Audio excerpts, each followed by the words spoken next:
Mahalaga talaga ang pag-attend ng flag ceremony sapagkat ito ang magsisilbing tagapagmulat sa isang tao bilang Pilipino na hindi madali na makamtan natin yung ating kalayaan as simbolo ng ating bandila. Ang islap ng watawat mo'y tagumpay na nasiring, ang bituin at araw na kailan pang may di magdidilim.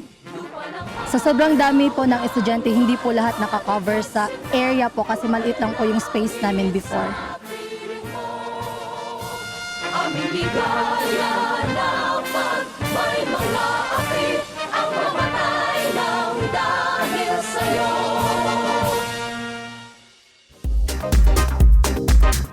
Ang pagiging isang mabuting anak ay natututunan natin sa ating tahanan. At ang ating pagiging isang mabuting mamamayang Pilipino ay nag-uugat sa ating mga paaralan. 2 buwan makalipas ang school turnover sa DepEd ng Taganito National High School, ating kamustahin ang lagay ng mga beneficiaries ng paaralan, ang mismong mga mag-aaral nito.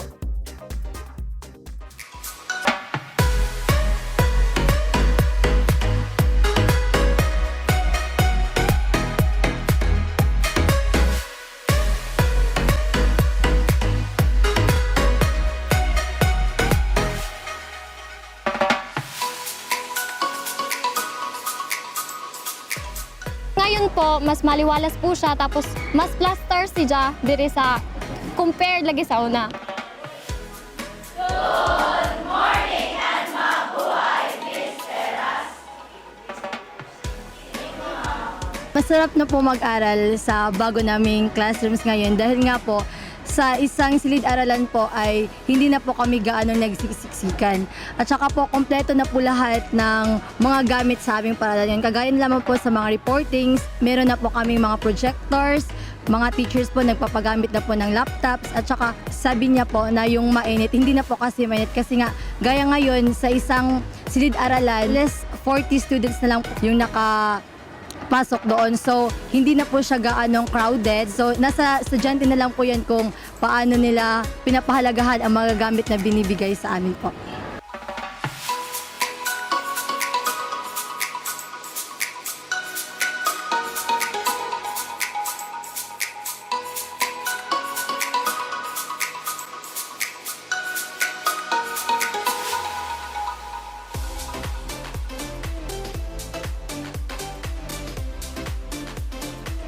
Mas ngayon kasi hindi na nagkokopyahan dahil ang lawak na, tapos pag mag-i-exam talagang malaki na ang space. Epektibo po yung pagtuturo ngayon ng mga teacher sapagkat noon ang paaralan namin ay blackboard lang yung nagpagitan ng ibang mga estudyante, kaya rinig na rinig namin yung klase ng ibang section or ibang classroom. So hindi kami makapag-focus. Hindi na masyadong naha-high blood yung mga guro na magtuturo sa amin kasi hindi na masyadong maingay kasi sapagkat maluwag na at saka may kanya-kanya na kaming silid-aralan dito sa school.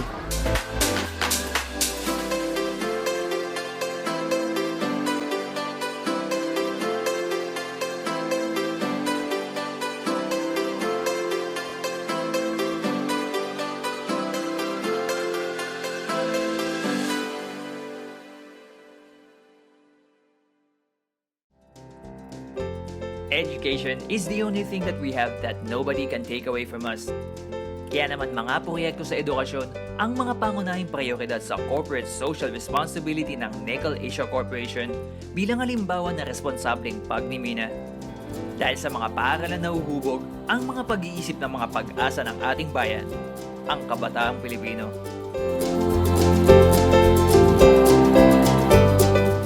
Salamat ka, Radyo, sa bago namong islaan, Teach Follow Taganito Mining Corporation.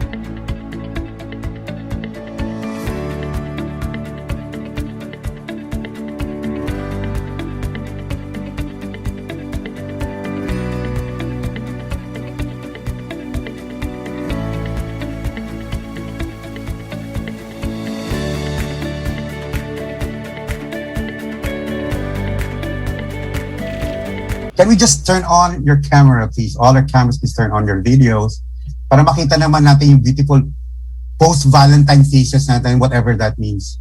Hope you're all okay. Turn on your camera, please. Everyone, I hope you can hear me. My connection is so good today, or this afternoon. Well, it was kind of crappy this morning during the technical rehearsal. So it's cooperating now. Thanks Ariel, very maybe much. we can have a photo shoot. Yes, care. But Right. everyone is showing those beautiful smile. Modette, can you open Beautiful up smiles, your please. There you are. Strike a pose and make a wave. Make a wave. Don't you just miss physical gatherings or face-to-face, right? It's the best option we have right now. Diba? Kahit hindi natin ma-experience yung warmth physically, but at least, diba, virtually, we're feeling you right now. Hope you're all safe. Alright, magandang hapon po sa ating lahat.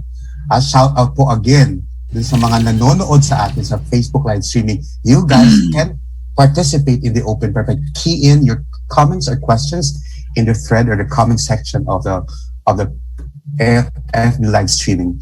Magandang hapon po uli. And kami po ay nagpapasalamat sa inyo dahil pinaunakan yung invitasyon namin. This webinar on digital literacy is hosted or organized by the UP College of Mass Communication Foundation Incorporated, the University of the Philippines Diliman, University of the Philippines College of Mass Communication, the Philippine Press Institute, Department of Education, and of course, with support from Nickel Asia Corporation. You can now turn off your videos or camera so that it doesn't get in the way of your connection. All right. So later on, we will ask you again to turn them on for another round of a photo opportunity or photo op.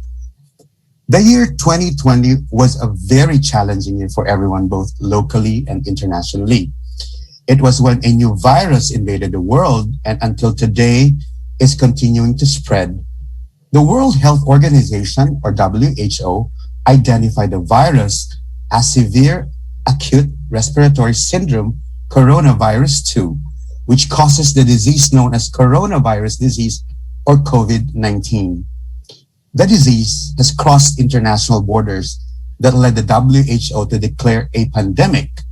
This pandemic has resulted in countries locking down all ports of entry and implementing quarantine measures that have resulted in a degree of paralysis in economic and social cultural activities. To open formally this program, please welcome the Dean of the College of Mass Communication of the University of the Philippines in Diliman, Dr. Arminda V. Santiago. Hi, Thank ma'am. you, Ariel. Good Hi. afternoon. How are you?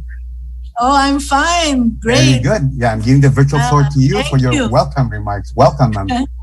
Yes, thank you. So to everybody, a very good day to all of you. And I'm so glad, we are all glad that you made time to learn something new again. I sincerely hope that you are safe and healthy. And please continue to build up your immunity. 2020 was met with a jolting surprise, uncertainties, grief, and self-consciousness to health. COVID-19 loomed above us and around us, and until now, it lurks unseen in our midst. Its claim to fame is that it has made countries lock down and all economies put to a degree of economic paralysis and the standstill of socio-cultural activities. Even our family life was affected by this disease. We cannot even visit our families and see our friends.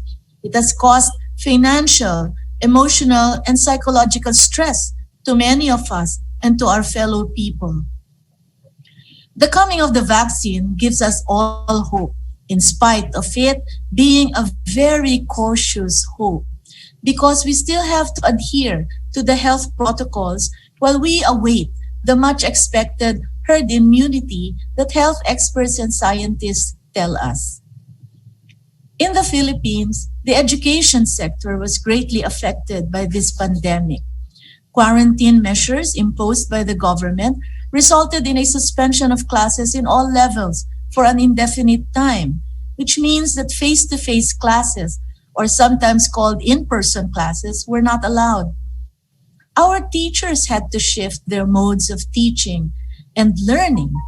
Even our students had to shift their modes of learning to remote or online platforms, print module development, using the legacy media of TV and radio, and the combination of all three, which is known as blended learning, as promoted by our Department of Education. Likewise, there was also a suspension of work in the public and private sector, and the so-called immobilization of community life because of stay-at-home restrictions imposed. There was a high expectation on our teachers that the shift or migration of methods of teaching would be easy. But we all know that it is not. Not all of our teachers have the orientation, the training, and enough skills in migrating their lessons from face-to-face to remote or online mode. And you are not alone. Even I myself personally experienced certain difficulties in shifting my mode of teaching. Using online remote platforms for teaching requires some skills in writing or rewriting the lessons to the digital format and to the online format. Other factors that hinder our teachers from using online platforms is the access to the internet or having to deal with unstable internet connectivity. Added to this burden, our teachers need the appropriate equipment to realize such shift. This shift is access to computers and other gadgets. And if that burden is not yet enough, added to this, our teachers have to contend with the language of the technology. Our teachers are expected to know how to access the internet and use applications and programs or software. In remote and online learning, the teacher is faced with the challenge of being able to discern genuine online references and or materials that can augment learning. In the same manner, not all students or learners are techno-savvy to adapt to remote learning platforms. Added to this, not all learners have internet access. And most importantly, not all learners have access to computers and other gadgets. And still, our learners have to be able to discern the genuine learning materials available in the internet and other sources. We have witnessed these challenges faced by our teachers, and we recognize it. This is why the UP College of Mass Communication Foundation developed this webinar workshop entitled Strengthening the Digital Literacy of Educators in the Time of COVID-19 to enhance the capacities of our teachers so that they will be able to use these methods of teaching and learning as well as to understand digital technology and use it in their classroom. This webinar workshop will enable you, our dear teachers, to be more effective and efficient in the delivery of learning to your students and learners. But what will be exciting and fresh, and I hope that you will agree with me, is that these learnings are delivered digitally and through the internet by means of this webinar workshop. We will all be learners. We have invited the experts on flexible and remote learning and on applying digital literacy in teaching and learning. I am sure that you will have a very enjoyable learning experience with our expert speakers. On behalf of the UPCMC Foundation Incorporated, we welcome you to the webinar workshop, Strengthening the Digital Literacy of Educators in the Time of COVID-19. This is the first of a series of media and information literacy webinars organized by the UPCMC Foundation for 2021. Thank you all, and we hope that you'll have an enjoyable learning experience. Have a good day. Thanks very much, Dean Army. Indeed, it's going to be a trailblazing activity on the web, online, when it comes to media and information literacy Thanks very much, everyone, to joining us in strengthening the digital literacy of education in the time of COVID-19. As mentioned by Dean Army, maraming salamat. And having mentioned about full support from Nickel Asia Corporation, is one guy who has been with us through thick and thin, I must say, supporting our activities since day one. Please welcome the Vice President for Corporate Communication of Nickel Asia Corporation. He is also a columnist at Malaya and a political commentator. Please welcome Mr. Jose Bayani, JB Balon. Hi, sir. Good afternoon.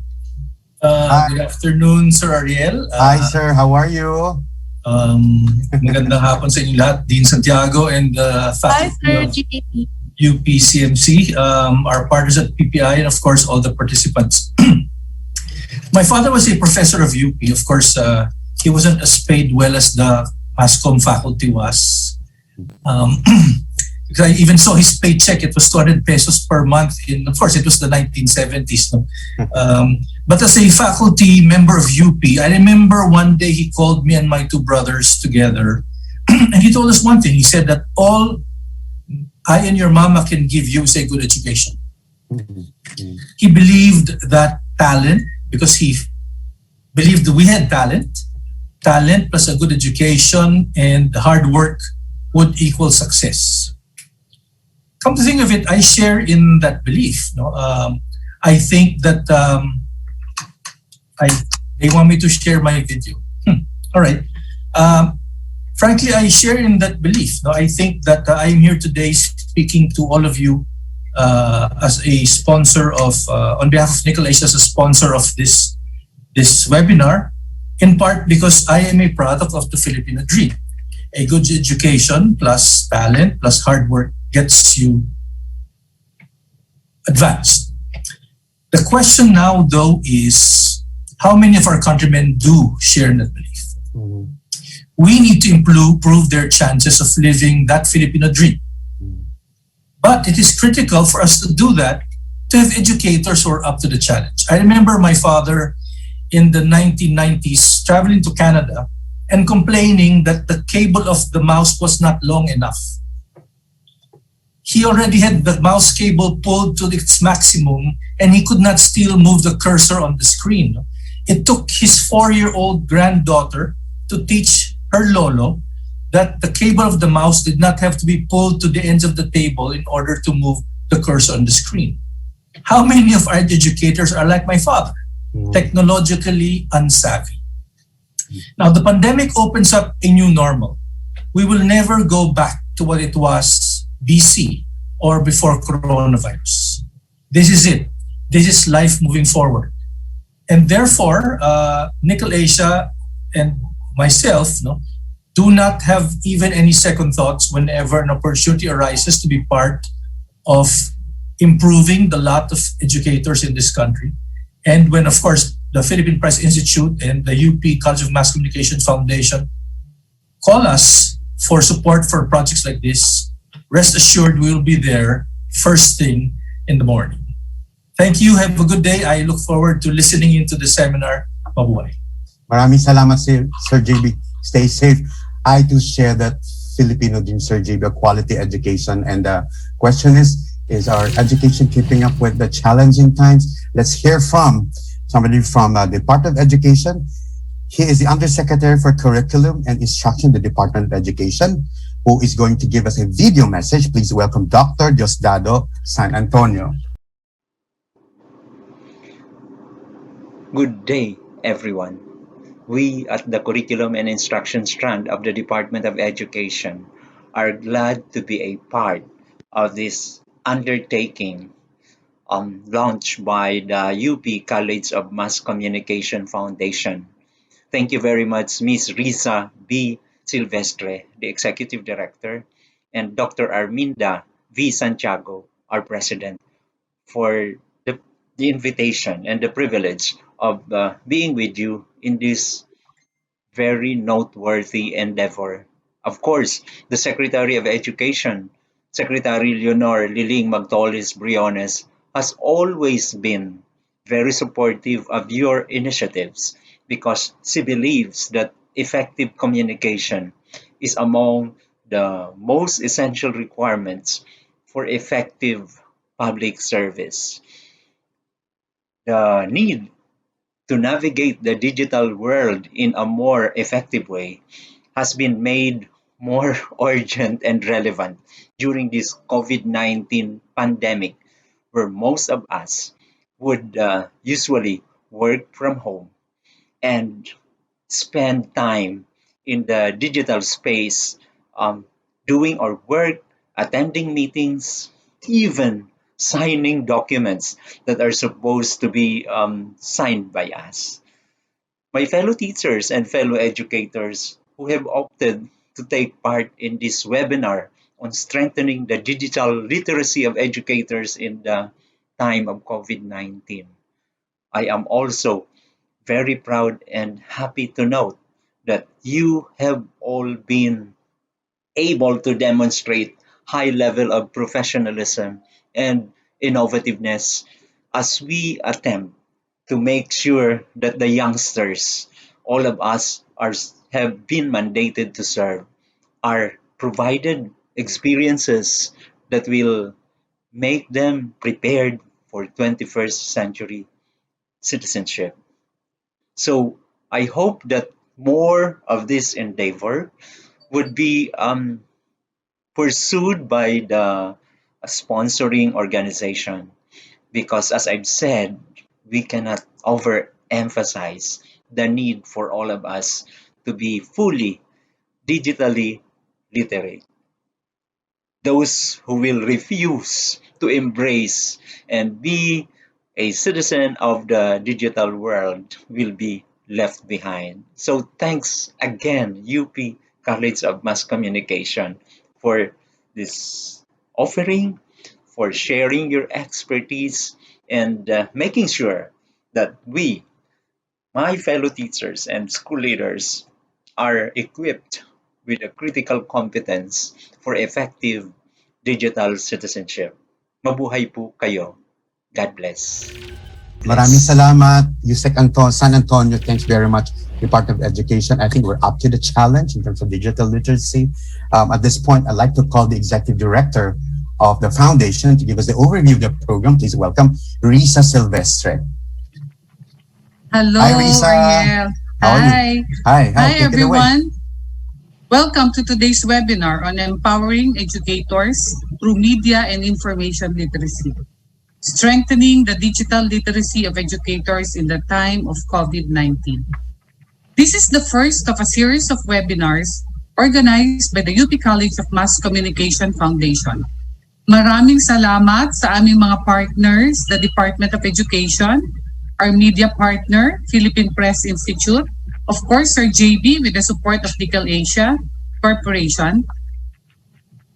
The present COVID-19 pandemic has brought extraordinary challenges and has affected the educational sector, and not one of us know when it will end.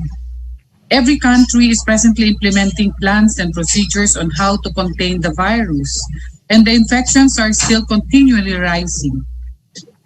In the education context, to sustain and provide quality education, despite the lockdown and community quarantine, the new normal should be taken into consideration in the planning and implementation of the new normal educational policy.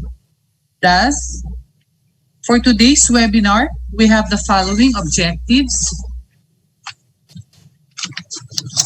Okay. The first one is appreciate and form an understanding of the concept of digital literacy and flexible learning. To learn basic skills and knowledge in preparing lesson plans for digital and flexible learning. To be able to discern the internet materials that can be used in their teaching. Have a widened awareness of the social, cultural, political, and economic implications of the constructions created by mass media and other information sources. Become better equipped in online remote teaching. We will be joined by two distinguished speakers, Dr. Grace Javier Alfonso, Director of TVUP and Professor at the UP Film Institute.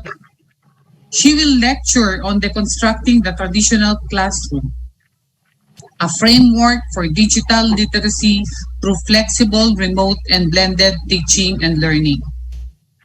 Dr. Irvin Charles Cabalquinto, lecturer in communication at the School of Communication and Creative Arts of Deakin University, will lecture on proximity in creative engagement, digital literacy in a teaching and learning hub. Okay. So right after their presentation, we will be having an open forum. So please prepare your questions, which will be read by our moderator, the Executive Director of the Philippine Press Institute, Ariel Sabelino. As these are given in the chat box here in our meeting room and also in the comment section of the FB pages of PPI and the UPCMCFI, since we are also on FB Live. These are for those who are watching via FB Live. Okay, so you could post your questions there. For participants and facilitators, we have the following guidelines. After the open forum, you will be divided into 4 groups and then proceed to the breakout rooms. Groupings are color-coded and each will have an assigned facilitator. So the yellow group will have Assistant Professor John Benedict Bongkin from UP Communication Research Department. For the light blue group, we will be having Dr. Rachel Khan, Associate Dean, UP College of Mass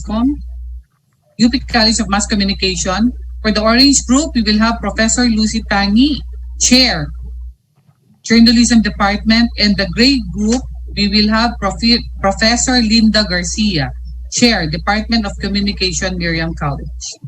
Our technical head here, Kier Labrador, will guide you through the links for your respective breakout rooms. You will be given 15 minutes for group discussion. Then we go back to the plenary for reporting of outputs. Okay? So at the end of the program, we will be having the symbolic commitment signing. Okay? So with that, may I now hand this over to our moderator, Ariel. Maraming salamat, Lisa, for those clear instructions. Later on, we're going to flash on screen the groupings, which are actually color-coded with your respective facilitators and assistants. At this point, having mentioned about being joined by 2 accomplished and distinguished resource persons, one straight from Australia, and the other one is right in our home country. We are so lucky that those 2 are going to talk about digital literacy in their respective or vis-a-vis their fields of expertise. On to our first presentation on deconstructing the traditional classroom, a framework for digital literacy through flexible, remote, and blended teaching and learning.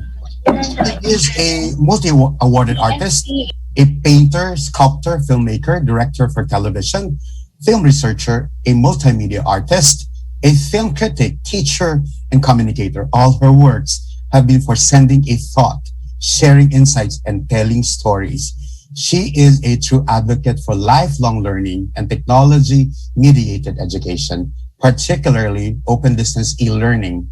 Now, as a multimedia artist, she is creating hundreds of materials as oral histories of thought leaders for open educational resources in the sciences, social sciences, and in the culture and the arts for TVUP, the Internet Television Network of the University of the Philippines, which is a production center, an open educational resource repository, and a multimedia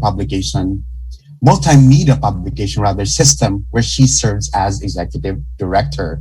She is one of the only 2 artists that have been permitted by the University of the Philippines to cast and create the iconic UP Oblation. As a film academic and researcher, she has written treatises on film education and the state of the Philippine movie and television industries in both local and international publications. She is a professor of the UPOU, or Open University Faculty of Information and Communication Studies of Film, and Professor Emeritus teaching at the Film Institute of College of Mass Communication. She is the founding chair of UP College of Mass Communication Film and Audiovisual Department. Her visual medium extends to film and video. She has acted as writer and director in more than 100 television dramas, talk shows, miniseries, telecines, narrative features, documentaries, and educational videos. Ladies and gentlemen, please welcome the Gawad Manunuri herself. Please welcome Dr. Grace Gigi Javier Alfonso. Maraming salamat. Hi, Dr. Gigi. Take it away. I give the virtual floor to you. Thank you.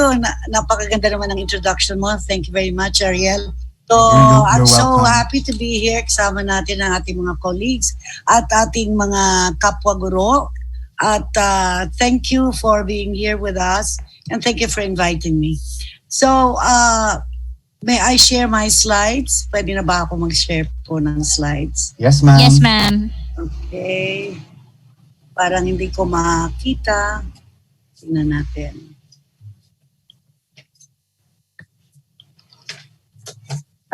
Let me then go to start and play this. Thank you. Ito po ay pag-usapan po natin yung deconstructing the traditional classroom. It is a framework for digital literacy empowerment through flexible, remote, and blended teaching and learning. Yan po yung mga terms na laging lumalabas. Pero as we do the deconstructing of the traditional classroom, pareho rin po yan, deconstructing the virtual classroom at ganoon po din ang deconstructing course design and development. So, umpisahan po natin yung konsepto ng the Philippine experience. So, alam po natin, nandun tayo sa top 10 riskiest countries in the world. So, abundant suspension of education, typhoons, floods, earthquakes, nandun din po lahat ng even armed conflict. At ang mga Filipinos all over the world, internationally and nationally, all over the archipelago. Medyo nandun tayo sa lahat ng mga 7,000 or so islands natin. In education, meron pong resistance or hindi masyadong interesado to maximize the affordances of technology-mediated education in this time of when everybody is into this already internationally. We're talking about IR 4.0, Edu 5.0, Web 5.0, Society 5.0. So, ang napaka-importante ngayon, COVID-19 na, we're forced to look into this technology. It's another story. Now that there is COVID-19, we're forced to go into this blended, remote, and flexible teaching and learning. So, its effects will be felt for quite some time. Hindi na tayo siguro makakabalik sa dati. Maiiba na, we will redefine, reconfigure how we teach, learn, and discover new knowledge, how we do our research, how we move our ideas, and how we engage our learners and teachers. So, eto po nangyayari prior COVID-19. And this phenomenon ay tinawag na disruption. Disruption sa ating traditional classroom and the face-to-face, the brick and mortar teaching and learning. So, but the same concept now, we're talking about education being affected, diverse time, place, and project-based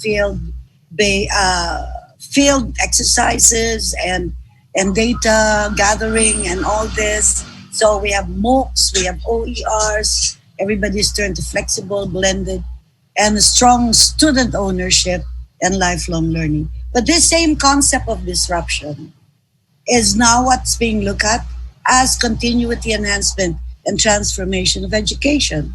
So, COVID or no COVID, we have to look into this. We have to study this, and we have to see how we can maximize the affordance of technology in our teaching and learning. Gusto ko rin sabihin na napakalapit natin sa paggamit ng technology. We're basically a tech-savvy culture. So, ang gusto ko lang ding masabi ay yung ating storya, ang ating pagka-Filipino ay nakikita sa storya ng pag-adapt natin ng technology. Sa print, for example. Sa China, matagal na nandun. 800 AD. sa Gutenberg Press, sa Europa, 1440, and printed Bibles, and so on. Sa atin naman pong bansa, 1593 dumating ang printing press at ito ay gumawa ng maraming handbook para sa ating mga kaparian noong araw na dumadaan ng information, ang content, etc. Tapos ito ay pinamamahagi sa ating simbahan. So, hindi diretso sa masa at that time in its early use in our country. Pero ngayon po, nung dumating ang mga Amerikano, ang dami naman mga textbooks, we're flooded with that. And now, it's also going digital. So we have printing on demand. Yung backroom, lahat po ay digitized. So we can now see, alright. So in film, maganda rin po ang storya nito. After 2 years, mula sa pagka-invento nito, nandito na po sa ating bansa. At ito naman ay na-excite ang masa. Ito po ay naging favorite pastime ng mga Filipino. But for a certain time, nadomina rin ng Hollywood. Pero alam mo, there was one time, Hollywood was number one doing its work, and then we came in third. Bollywood was the second, at tayo na po yung third. There was a time in our golden age na ganun po. Pero ngayon, dumarating na yung independent film movement at lahat po ay nakakagawa na ng pelikula because digital na ho ang pag-produce nito. So now, radio, what about radio? Dahil tayo ay ang napaka-strong ng oral tradition ng mga Filipino. So this was taken so easily. At napakalawak ang dating. In fact, yan ang pinakamalawak ang dating, ang radyo. At pag pinag-uusapan ng empowerment, nadidinig din po natin ang boses ng mga regions, nagkaroon ng mga community radio, and so on. Now, part of radio is in traditional mode. However, part of it is going online as well. So, tingnan po naman natin ang television. Ang television, ako isa pang napaka-popular na mass media. Unfortunately, meron ng mga nagsara at meron mga kanya-kanyang rason bakit nagsara. Medyo may politikang pumasok, etc. But, you know, ang television, parang ang umpisa niya medyo politika rin. Pagpasok nung na buo nationwide ang pag-disseminate ng information sa Amerika in 1952, nagkaroon Republican-Democrat Convention. First time, konektado ang buong country. Dito naman sa atin, after 1 year, dahil tatakbo si Elpidio Quirino noon, si Josh Quirino put DZAQ TV Channel 3 up there. So, nandiyan na ngayon ang ating television. It is the hottest entertainment medium. At sana mas ngayon ang DepEd nakapasok din dyan, which is good. At nakakarating sa maraming nanonood. So, tech savvy. Gusto kong sabihin, napaka-importante na malapit sa atin ang paggamit ng teknolohiya. It should not be a stranger. Dahil po, even kaya doon din lumalabas kung sino ang Pilipino, matulungin, mapagkapwa, diba? Lahat po yan ay lumalabas na I would like to say, ako ba ay still with you? Nasa full play ba ako? Sorry. At gusto ko pong sabihin po na napaka-tech savvy, matulungin, mapagkakapwa, mapagmalasakit, makapamilya, mapagpatawa, mapakialam, mapagmasid, makwento, malikain. Yung maganda yon, yung malikain, innovative and creative. So sa ngayon, makikita po natin na lahat po nitong medium na ito ay dumadaan sa computers. Kaya po digital na. Yan po yung tinatawag natin multimedia. The seamless digital integration of text, graphics, animation, audio, still images, motion, etc. Ay po magdaan lahat sa computer. Ito yung back-end. So, lahat yan. Social media. So, part of us, number one, texting is nation in the world. Pati sa social media, ho nandun. Wala ng bansa, 196, tayo nandun sa taas. Despite having the worst connectivity region, we can just imagine if we maximize the affordances of technology.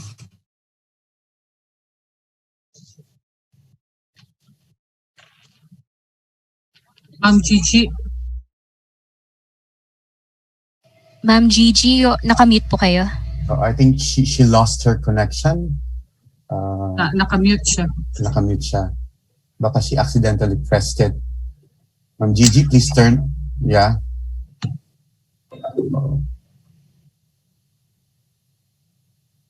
Yun. Let's wait for her to come back. Am I Ayan. mute? No. You're okay now. We can hear you. Okay. We can hear you. All right. Yes. Thank Please you. proceed. Do you see my slides? No, Not yet, ma'am. Not yet. not yet. Yes. So I'll share it again. Yes, please. Parang nawala ako, no? Just when you mentioned about connectivity, you were gone. Isn't that awful? It's Now I ironic. can find my way of Okay, sharing my slide, my dear. let's ask the help of our tech team, our tech experts here, Kier Right. and Kat, to the rescue, please. Ma'am Gigi, will just Possible for you to open up. All right. And now I'll share my screen, all right? Okay, perfect. Okay. Thank you. Eto na. Salamat. Copy, ma'am. Okay, thank you. Kino-host mo ako uli. Very good. Yeah, we can see it already. Okay, salamat po. Welcome. Nandito na ako sa connectivity. Mukhang lagpas na rito, no? Yeah, lagpas Right. na. You were talking about values, Filipino values, ma'am. Yeah. Okay, now, let's go now to teaching and learning. So, dito na-identify natin flexible learning, blended learning. For CHED, ay flexible learning. For DepEd, blended learning, hybrid, and remote for others. UP went remote. Okay, pero lahat, pinapwersa ang ating mga institutions sa pagiging quality assured nila, dapat nandun na ang agility and equity naka-integrate sa excellence, integrity, transparency, and sustainability. Ito, lahat ito, mahabang listahan. Ito ang lumabas na hesitation sa pagpunta on remote, on blended, and on flexible. Lack of equity, increase of digital divide, etc., and so on. Mahaba po yan. These are all valid reasons. Pero wala naman tayong magagawa. We have to go into it. So we try to understand it. Ito po, binalikan ko yung pagbibigay ng framework sa ginagawa natin. In fact, ito po, nung nag-umpisa kami, hindi naman nag-umpisa. In fact, we were already so much involved sa UP Open University. Sa 2007, we already completely went online. So, pero no 2014, dito sa libro, I will just show you a link so you can access it for free. Yung open learning ay isang philosophy. Philosophy of access and equity and resource sharing. The openness philosophy. Now, distance education has been around for 100 or more years. And talagang ito ay sa Commonwealth of Learning, yan ang ginagamit. Meron tayo kasama. Si Erwin will be talking about that. Australia is part of the Commonwealth. And it's second nature for them to be in distance mode. So, e-learning, yan po ang yung distance education, learner-centeredness, flexibility, and active learning. Kasi ang distance education, activity-driven. Ngayon, yung e-learning, we're talking about the interactivity, ubiquity, and connectivity. Pag dumaan po yan sa atin, sa ating universidad, etc., pushing, this is the ethos for excellence, academic freedom, humanism, intellectual pluralism, cultural diversity, and service to society. Yun po yung social transformation. Tignan lang po ito on your free time, or you want to read about it. We have a lot of things talking about, as you can see in the second paragraph is, these innovations have been labeled as distance education, open learning, e-learning, flexible learning, online learning, blended learning. Pero pag pinagsama-sama mo yan and come up with all your different versions, it's really open, distance, and e-learning. So, marami po kayong mababasa dyan na makakatulong on MOOCs, on OER, and looking at it as a worldview. So now we're forced into it. We're forcing everybody to look into it. But I think it is for the best, because teaching and learning will never be the same. Our next normal will not be the same. So, kailangan marunong tayo gumawa ng standalone printed modules, synchronous virtual classes, asynchronous and synchronous offline and offline combination. So, thousands of models will be coming out, and hopefully we can talk about the best practices. After maybe a year or so, we can be doing that. So, ang sinasabi natin is this same disruption becomes enhancement in going through a framework that you choose. You may design your own. And so therefore, teacher as a course designer, teacher as a facilitator for learning. And look at this. There are other concepts here, and the critical digital literacy. Ang digital literacy refers to an individual's ability to find, evaluate, compose, clear information through writing, etc. But grammar, composition, typing skills, ability to produce text, images. But it should not stop there. It should go beyond that. We're talking about critical digital literacy. We're talking about giving importance to the written words, visuals, sounds, movements. They are all texts. And the study of this into its context is most important. So we should be focusing also on the meanings we create, the representations we make, readings beyond the text, technology and the power it wields, symbols, signs, ideas, and images. Pag ulit ang ulit po, it socially constructs our reality. So how do we arm our learners? They have to be guided independent learners, knowing how to learn, asking significant questions, analyzing data, information, narratives, and theorizing should be second nature. So when they're confronted with fake news, manipulation of human behavior for profit, trolls, and so on, you will be armed. Critical digital literacy. So you will be faced with this in, you are facing this now. All this in this list. Now, because we're in this lockdown, we don't know how long it will stay that way. It will be redefined in the future, remember. So, fear factor should be left behind. It should not be part of the equation. We have to move forward. Basta alam lang natin, at the end of the day, what we really want would be our learners to be creative, to be critical thinkers, problem solvers, innovative researchers, have communication skills, respectful of other cultures, and possess this deep love for our country, and advocates of lifelong learning. Gusto ko nga sabihin, araw-araw po, I learn many things every day. So, learner-centered, napaka-importante. We have to know kung ang ating mga estudyante ay may signal, wala. Some would have poor signals, some would have strong signals. So, very uneven. So, it is important to use various means of non-digital technology as delivery modes, as long, laging meron ito, it carries out the outcomes-based education. Yun na ang ginagamit for quality assurance. Now, of course, we always say, outcomes-based, learner-centered, and the thing is, for research to be part of the learning and teaching process. And all this with clear guidelines para maintindihan kung ano ba yung OER, ano ba yung may IPR, ano ba yung, alam mo kung minsan, napaka-importante na to really instill in us the ethics also in using technology. But what we really want is content learner interaction, teacher learner interaction, community learner interaction, learner interaction. So we move forward. Many would be talking about course packs.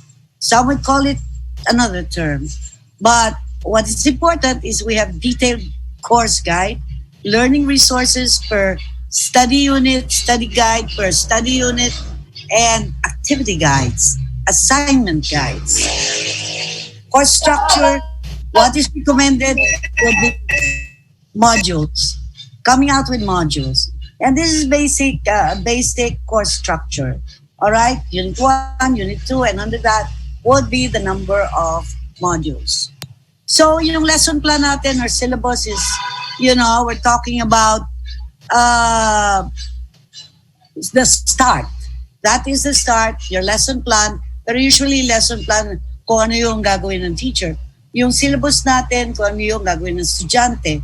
So, but pag 11 or 12, we go OBE, as they call it. All right? This is deconstructing the course design and development. Anong ibig sabihin ng intended learning outcomes?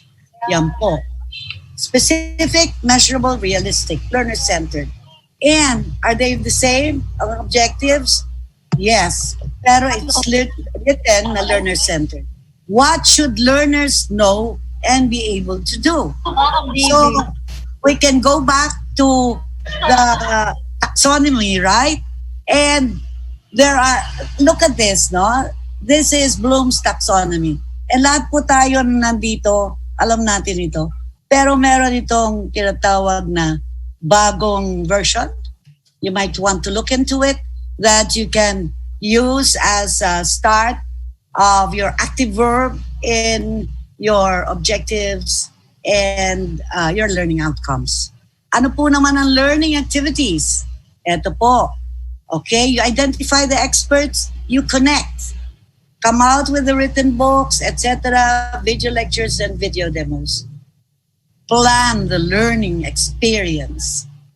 So, lahat po ito pwedeng gamitin. Lahat po ito synchronous and asynchronous. Recorded, some live. Where to access and available time. Pag asynchronous, anytime you can access. Ito po sa TVUP, we have a lot of open educational resources. Yan po, video, talks, etc. Siya ay curated. There's a search mode at pwede nyo pong gamitin libre. Alright, so ano man nandito, we have the national scientists, national artists, scholars, researchers, lahat po, hundreds and hundreds of materials in there. So what is important is putting our Filipino scholars to claim their space in the virtual platform. So napaka-importante po yun. It strengthens the culture of sharing. So please look it up. And so at the end of the day, what else? How do we now measure? How do we assess the learning? Now, if you look into this, we know behaviorism, cognitivism, constructivism, humanism, pero look at the number 5. It's connectivism. In connecting to the experts and people learning because of connecting. And this is really George Siemens ito. So, digital and technology age. Yan po. So, pag gumawa tayo, how will learning be measured? Pwede ka magkaroon ng rubric. Nandyan po yung outcomes-based, competency-based, mastery-based. At go research, go project-based ang requirements natin.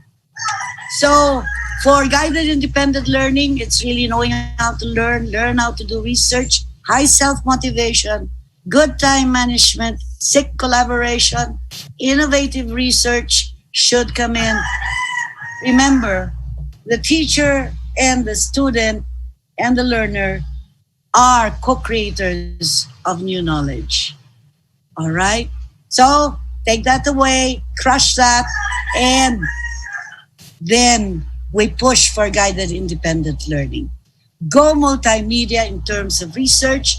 Look into e-research, e-methodologies, e-pedagogies, and e-modalities. Yan po ang mga konseptong medyo iniharap ko sa inyo. Please just read up on it and think about it. At maraming salamat po. Maraming salamat, Dr. Gigi, for that insightful presentation. Indeed, take those fears away, di ba? Go multimedia. There's nothing to fear, di ba? If you have all the tools and instruments like the ones you mentioned, walang dapat ikabahala. Pag andyan na sa harap mo yan, kayang-kaya ng mga educators natin. And you also mentioned about every day is a learning process or an experience, especially in this time pandemic. Tamang-tama po yan yung binanggit ninyo na kailangan maging innovative. Kailangan stretch your creativity at this point because there's nothing really impossible at this point. Pero siguro for our participants, a lot of questions already percolating in their mind. Ma'am Gigi, please stay tuned. Mamaya, for the open forum, marami po silang mga questions. Ngayon, we are on to our last presentation, but not least, definitely, all the way from Australia, who is going to talk about proximity on creative engagement, digital literacy in a teaching and learning hub. Let me just introduce him to you. He is a lecturer in communication in the School of Communication and Creative Arts at Deakin University in Australia. He is also a member of the Alfred Deakin Institute for Citizenship and Globalization. In 2019, he was a visiting scholar in the Center for Mobilities Research, or CEMORE, in Lancaster University in the United Kingdom. His research on the intersections of digital media, mobilities, and migration has been published in top-tier, peer-reviewed journals including Mobile Media and Communication, Media, Culture and Society, International Journal of Communication, Information, Communication and Society, among others, as well as in edited book collections. His research expertise includes transnational communication, migration, intimacy at a distance. Wow, very, very interesting. Digital care practices, digital brokering, and the politics of digital immobilities.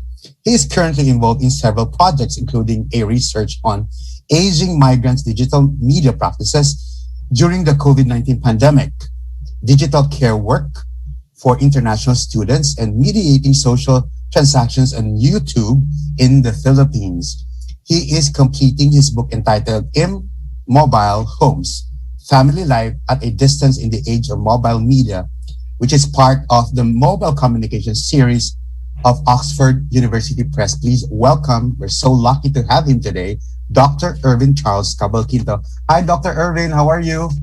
Good afternoon. Yes, good afternoon. Can you hear me? Yes, sir. I'm giving the virtual floor to you. How are you doing?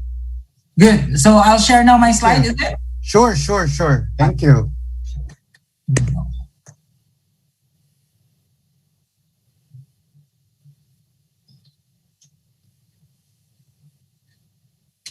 Can you actually see my slides? Yes, sir. Okay. Perfect. Okay. First of all, thank you very much for having me today for the presentation, because I'm really interested in presenting some of the strategies that we do at Deakin University, particularly also in Australia, in looking at how do we engage students in a learning and teaching environment. And more particularly, just a backgrounder, I was a student of Mom Gigi and Mom Army. So I was a student at Open University. I did my master's in there. And then eventually I actually got, hi ma'am. So I eventually got a PhD in Australia. So I'm very thankful as well to Open University for giving me the skills and knowledge to actually advance and thrive in a research environment. So today's presentation is basically focused on understanding the very crisis that we have now when we think about students not participating, not engaging, and just students don't care. It's a crisis, really, it's a crisis. And we call that crisis as a kind of like crisis in engagement. Students would not be attending lectures. There'll be a increase in drop-off in class participation, lack of completion of readings, lack of completion of assignments, and withdrawal from the subject. So this is quite interesting because, hang on, let me just check because I haven't shared my video actually. That's not good. There you go. Okay, so this is what we're actually referring to, the crisis in engagement for students in a learning environment. And in the current climate that we have, we're actually thinking about this global pandemic. So we're actually situated in a non-proximate setting. We're not able to go into a physical classroom, engage in lectures, and also deliver our lectures in a physical setting. So it's quite challenging in this space. So again, we were actually challenged to think about ways, particularly creative ways, on how to really engage students, given the fact that we're actually not gathered or not thriving in a physical space. So we're now in this non-proximate setting for teaching and learning. So just a backgrounder, I teach digital marketing and digital curation at Deakin University, and I use a lot of digital communication technologies and even social media platforms for teaching my students. And not only teaching, but rather incorporating social media channels as part of the assignments or assessments, what we call here. So for our digital media environment, we're actually in this space where we have smartphones, tablet computers, and laptops. Of course, we recognize that there's a digital divide. In remote areas, students might not have those technologies, particularly, for example, in the Philippines, which I look in my study. So there's a kind of like uneven infrastructures in terms of technologies. But at the same time, we're also challenged to think about the different modes of communication wherein we can engage students in a learning environment. So as Ma'am Gigi actually referred earlier, we have the asynchronous, so meaning there's this flexibility when it comes to engaging students. We can have discussion forums, we can have chat rooms, we can even have, like, for example, WhatsApp group wherein students can be actually engaging. Or in my case, in my teaching, we have Twitter, where we use a particular hashtag for our classes. And at the same time, we also have the synchronous communication. So this is where the real-time engagement would be happening. Particularly, for example, we have seminars run through online sessions. We use Zoom for engaging students, but at the same time, we also have this consultation for the students. And in a learning environment, I think it's important to consider that we need to combine both the synchronous and asynchronous. But at the same time, we're actually thinking about what could be the challenges in such environment wherein we are juggling so many duties and responsibilities, the personal, even the educational setting, but at the same time, we're managing students. So how do we juggle this one? So it's important to actually know the affordances of the kind of like technologies that we use. For example, on Twitter, you can actually schedule a post. So students might think that, okay, actually teacher Irvin is posting something today, but that post is already scheduled. And then I just check a particular time to look at the engagement, and I track the engagement because of using the hashtag for that particular unit. So this is where we're coming from, this kind of like engagement in that space. So I want us to really think about the learning environment as us, not only as educators, but rather mentors and also learners. We communicate to our students that we are learning by doing. So we learn things and then we do things. So for example, if you're actually a lecturer and you're quite confused with how to use Twitter, then you might want to start learning Twitter, or you might want to use Facebook, or you might want starting to use, for example, podcasting tools. Like we have an editing software which is free. It's Audacity, which I'll be talking about shortly, which you can actually use for doing small podcasts, short podcasts, or even kind of like asking your students to create a kind of like assessment or assignment for this one. So for a learning environment, I want us to first think about participatory. So we kind of like undermine or reconfigure that dynamic between the teacher and the student, wherein the teacher will be feeding all of the information to the student.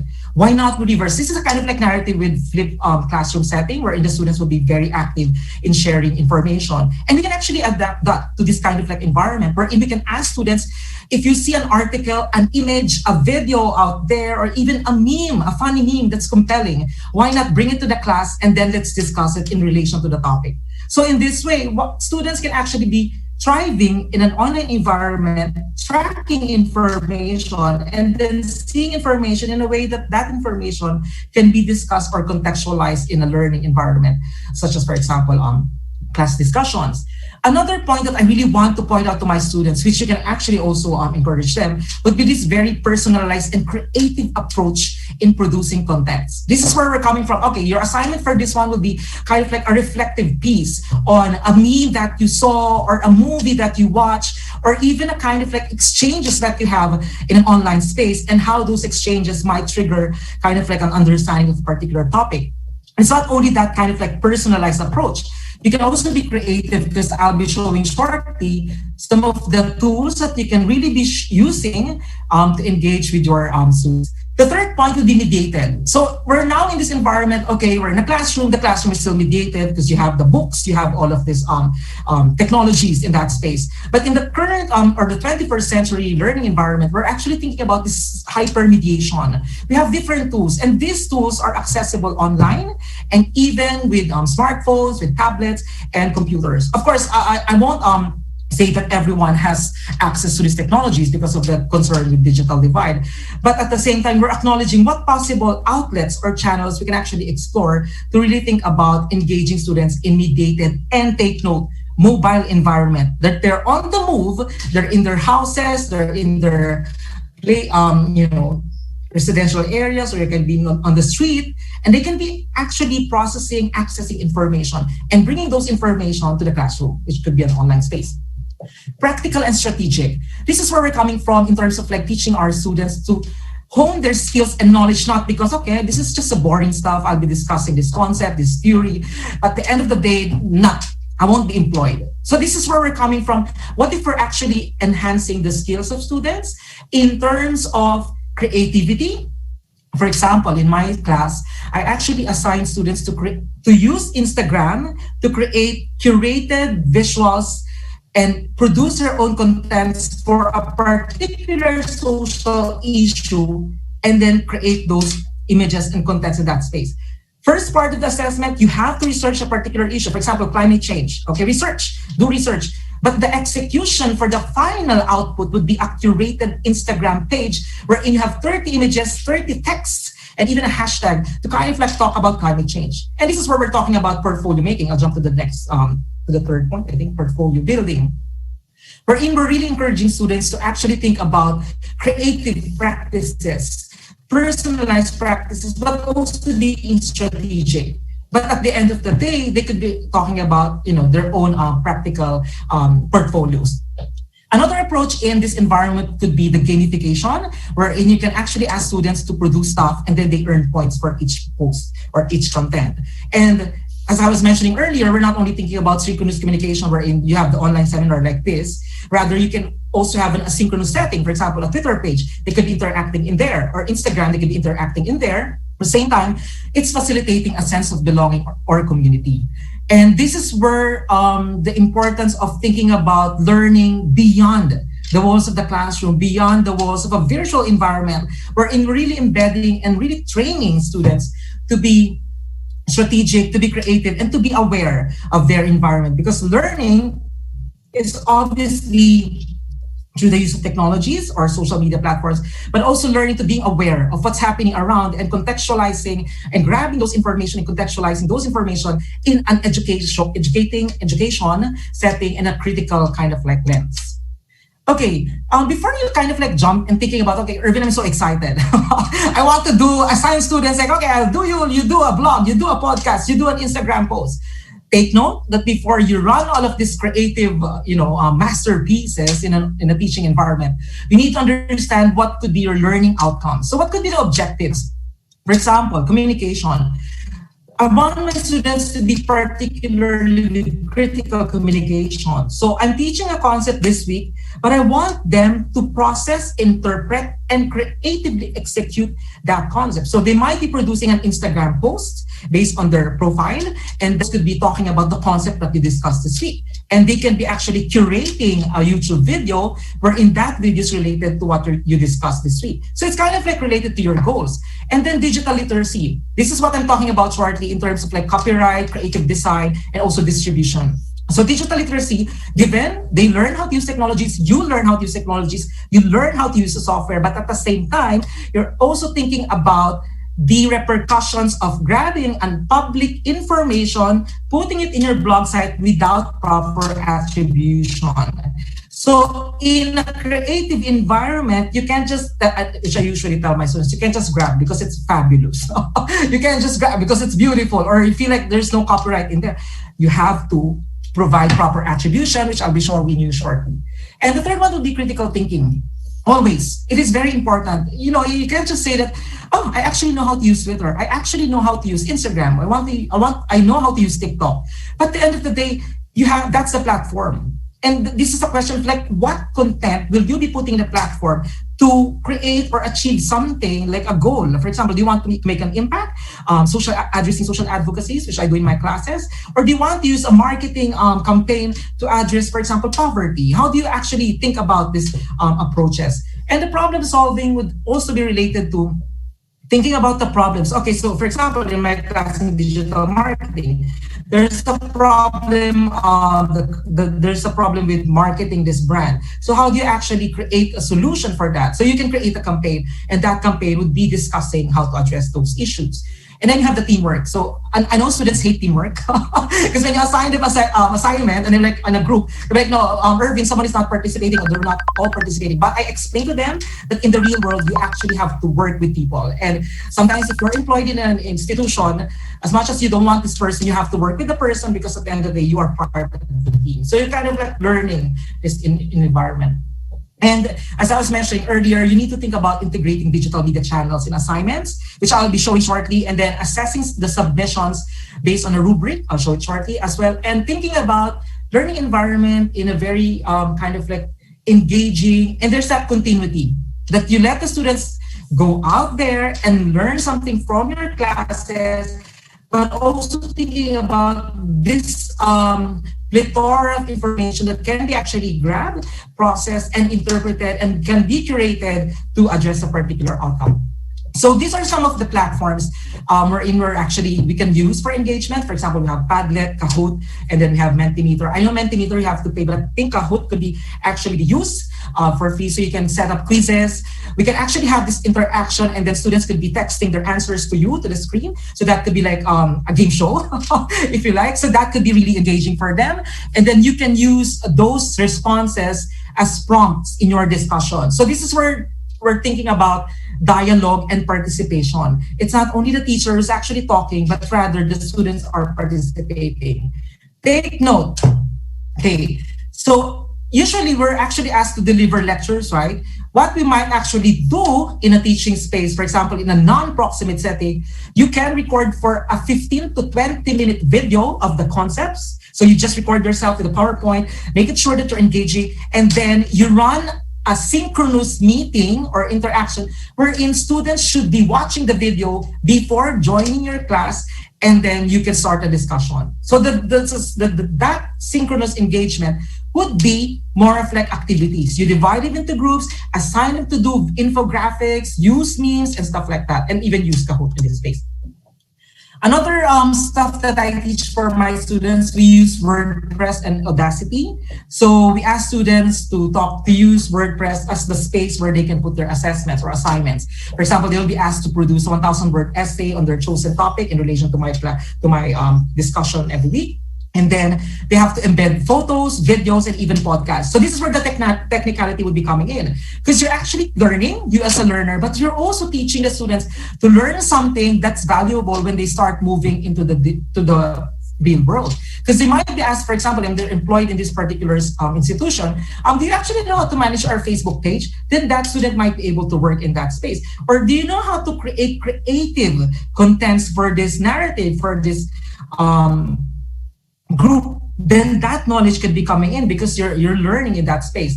And another important bit that I want to teach my students will be the use of Audacity for podcasting. So this is where students process the concepts, the theories, but they execute it in a creative way. We're not teaching them to become celebrities. Because students would come to me and say, Irvin can actually be a celebrity. I said, no. No, you have to be a critical student and thinking about contents and really making change out there. But at the same time, there's this allure of performativity, which I also do in my class. But performativity can actually be translated into that affective experience wherein we compel students or inspire students to produce their own channels and kind of like relate to this idea that, okay, I should actually produce my own podcast talking about this concept that, sir or ma'am was actually talking about last week. And it's giving me this confidence to think about broadcast media, but at the same time, I'm empowered because I'm doing research before I go on air. So this is an example of a platform where you can access, you can ask your students to produce infographics, Twitter posts, Facebook posts. And what's fascinating about Canva, you can actually use free images. So students would be going to this page, creating their infographics, and then posting them to their blog site. For example, these are some of the posts that I was actually sharing with them. So the one with the left one is celebrity. So it's an infographic created by students talking about the topic on celebrity for my social media class. And my other post in here would be a synthesis of a reading, particularly highlighting the key concepts or the key ideas. And to think about, oh my God, Irvin, how do I actually shorten this particular reference into this compelling but cute and creative work? And this is what we call possibly working on sticky notes. Sticky notes could be actually created on Canva, and it's very easy. And this is where you, as a lecturer or learner, educator, can actually be working on and producing your own stuff. But at the same time, this is very important. I want to teach my students to be... From different places, galing yan. Is that a question or... No, there is an interference. Sorry, Dr. Irvin. Just a reminder, kind remember to everyone, please mute yourselves while the presentation is going on, please. Thank you. Okay. Dr. Irvin, you may, yes, proceed, please. I know there's a question, that's fine. So this is another important part of teaching students to be ethical, producers of contents, even for a class or for in an online space. So this is Creative Commons, which is practiced here in Australia. So we can't just grab an image, use the video for a particular content. Rather, we're actually paying attention to these symbols. So this first symbol would be talking about, yes, you can use the video or the content, but you have to put attribution. So you need to credit the producer. And then you have the non-commercial and then the no derivative. So meaning you can't change anything in that stuff, but share alike, you can share, you can modify it, but you have to follow the attribution in that space.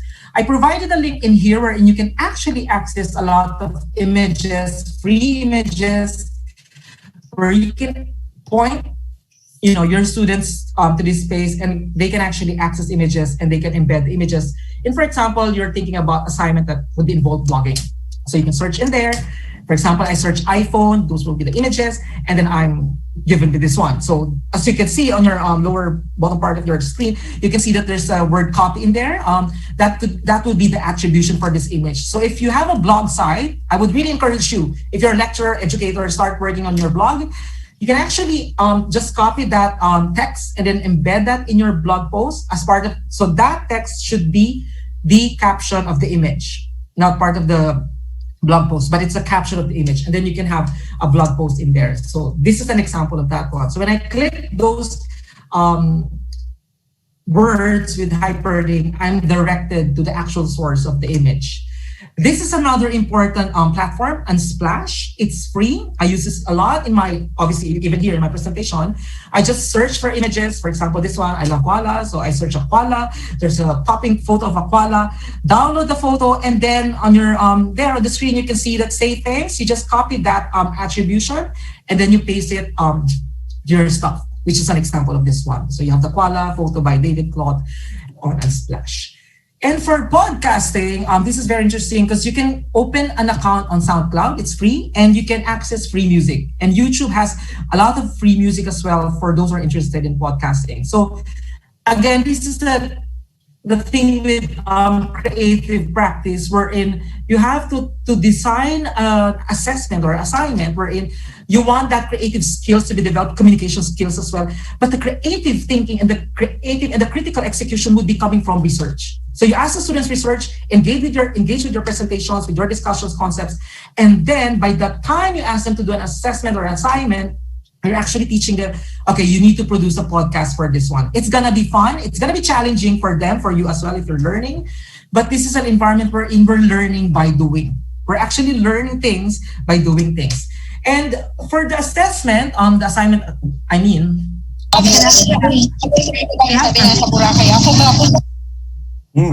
so it's okay. So there's the Sorry rubric about for that. that one.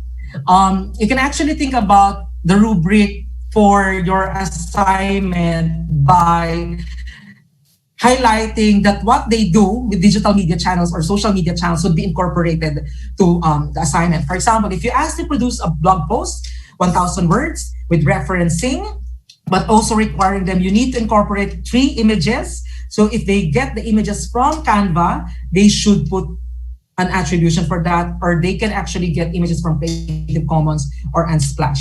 If they will produce an infographic, that would be great, because that would be really teaching them how to be creative, but also synthesizing concepts in compelling, snappy, and short sentences. So what could be very complex in the classroom, if conveyed in a casual, conversational, but also fun way, it's an achievement. Because we want to engage students, we want them to see the value in what they're doing. Of course, the value of critical thinking, but also that creative component in what they're doing. So for the rubric, you can actually talk about first the competence in using digital media contents and platforms. So you can assess the work by if they put really good images, not crop, like the formatting, the layout of the text, there's a title or there's a proper kind of like hyperlink. When I click it, it's directing me towards another space. And then there's also the evidence of creative, independent, critical thinking. So this is where the referencing will be coming in. Concepts discussed in the classroom or in the readings would be incorporated in the narrative. And then the quality of media integrated. Like for me, it's a wow factor when I see a student, he or she incorporated an infographic. That's great, because that student's really putting an effort in there. Or for example, that student would be showcasing her or her own photos as part of the narrative of the blog post. And for podcasting, it's very fascinating because they can use sound effects, they can use music, and they can also be developing that kind of like energy in delivering particular narrative. And then you have a clear structure. So this is where we're marking them based on this essay or this blog post will be talking about this, and then you have the body, and then you have the summary. In conclusion, this blog post is blah, blah, blah. And then the verbal and nonverbal skills would be written expressions, spelling, and grammar. Giving them that kind of like understanding that if you start working or if you want to enhance your skills, you need to really embrace the craft or this practice of really good writing. And then lastly, following instructions. So you need to train your students to follow word length. If it's 1,000, 1,000. If they go over the 1,000 word count, so deduction. And then you need to really teach them to follow instruction in terms of the media content. So for example, if you want them have 3 photos, then there should be 3 photos in there. And this is a way that they can actually be thinking about their identity in an online space, which I teach my students. So when we think about the use of digital media platforms, we're all performing. It's a form of performativity when we use Facebook, LinkedIn, and Twitter. Like on Twitter, I can be very academic, but on Facebook, I can be fun and playful. But on, for example, Instagram, I can be naughty or kind of like fabulous in that space. So it's really a matter of understanding that for this particular assessment, you can tell your students, okay, I want you to think about Twitter as your professional space. I want you to think about Twitter as a space where you can engage with other students, with other communities, if you like. It's a space where you can actually connect to other scholars or even professionals talking about a topic that you're passionate about. If you're passionate about, climate change, if you're passionate about music and making change, then go for it. There's a social media channel for that, and there's always a community that you can work on. So this is where we're coming from. Like, you want your student to be part of the broader communities, not only the classroom, because that's a space where they can engage, they can express their identities, but more importantly, integrating those learnings, those practices in a broader context wherein they're engaging in that space. And I think that's it for today's presentation. Again, always consider that you need to learn by doing. Do not be afraid to record yourself through your smartphone. You create your own podcast. You can eventually, which I also do teach my students, video production, wherein I ask them to create, for example, cover the topic of surveillance, and they create a 3-minute video, and they act in those videos. And again, it's also important to teach students that what you produce as a content, it's creative, but there's always the backup of research. The good and compelling content would be backed up by research, and also critical insights processed through training, processed through workshops, and also the dialogue between the student and the teacher. Thank you very much. I hope that's helpful to everyone. And also, I actually provided to KitKat a document, a resource where you can download access the links, where you can access all of the stuff that I talked about. Thank you very much, Dr. Irvin, for that engaging talk. I'm pretty sure ang dami natututunan. I couldn't agree more on what you said about research, the importance of research before you go ambitious on being creative, etc. I think, as you said, content is still key and king, right? You might want to employ and utilize a lot of these creative instruments and tools to be able to be more engaging to the students, but at the same time, what's more important is the substance, right? So importante yung foundation of knowledge, which is really part and parcel of the e-learning process. Maraming salamat po. If you guys want to have copies of the presentations of our resource persons, you can send in your request to the foundation for you to have copies of the presentations of our resource persons. Now, by my watch, it's actually 3:21. It's time to accommodate your questions for this open forum. Maraming salamat ulit. Hats off to our resource persons, Dr. Gigi Alfonso, Dr. Irvin Cabalquinto, maraming salamat po. Please stay tuned for our open forum. We have one question here. I'm just gonna turn off my video because it's getting in the way of my connection. The first question is, how are digital and text-based literacy similar and dissimilar? Who wants to go first? Dr. Gigi or Dr. Irvin wants to answer this first question. Again, how are digital and text-based literacy similar and dissimilar? Yes, please, Dr. Gigi. As I was saying earlier, we have to treat them the same way. You read them. Yang kung ano yung visual, kung ano. Dito ay mga teksto. Diba? And laging inuulit-ulit yan. Kuwari, ang itsura ng babae, inulit-ulit, kailangan mahaba ang buhok. So, nako-construct yung realidad at kino-construct natin kung ano ang dapat. So, it is very important you know how to read, na ito ay probably nagtitinda ng shampoo, kaya mahaba ang buhok. So, pwede rin ito dahil sa relihiyon, dahil sa ano. So, maraming kino-consider. Pero yung pagbabasa ng words, kasi natatranslate din yon into symbols eh. Symbol ang word. So, yung cat naman, pag sinulat mo na cat, hindi naman mukhang cat, di ba? So, there is that transition. So, kailangan alam natin paano ito nakaka-create ng meanings. Yun ang importante. Pareho din po. They create meanings. Yeah. Dr. Irvin? Okay, so I think it's important to point that for me, my understanding of literacies in terms of text, visuals, and videos would be depending on the affordances. So we need to think about what that particular content can do for a particular purpose. For example, text. You know that with text, you won't be able to see those other social cues. Like, you know, the blinking of the eye, the movement of the hands, the movement of the body. So you know that that's a literacy. You know that the text, you won't see these social cues. And for visuals, for example, a photo, you can only see a static, a still image. But at the same time, you can see social cues. This is important because, and then you have the video, you have a very rich kind of like context of seeing what's happening. For example, I'm chatting with everyone here. This is very engaging for me because I see the social materiality of the communication. I can see your background, and that background is a form of performance. If I see a plant behind you, that's basically showing that I'm actually a plantito or a plantita. It's a communication. It's a form of communication, that social materiality of the video in that space. But for a photo, it would be different because it's a still image.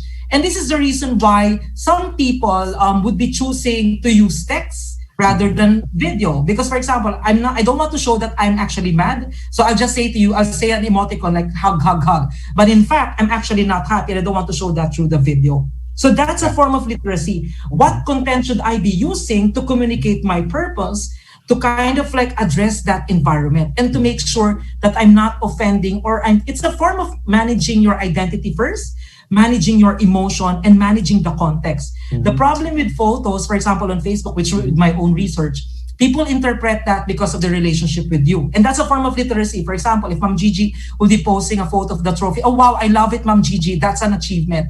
But for someone who can be very envious to Ma'am Gigi, that will be interpreted as, oh my God, Ma'am Gigi is, bragging her achievements on Facebook. So again, we interpret this visuals, this content based on relationships, management of our identities, and also the emotions in that particular space. So we need to be careful in using, especially now, in an age of so much information. Like you have emojis, you have memes, this appropriation of contents. The question is like, we have to step back in understanding how this content is actually produced, who is producing it, and what could be the purpose of producing that content.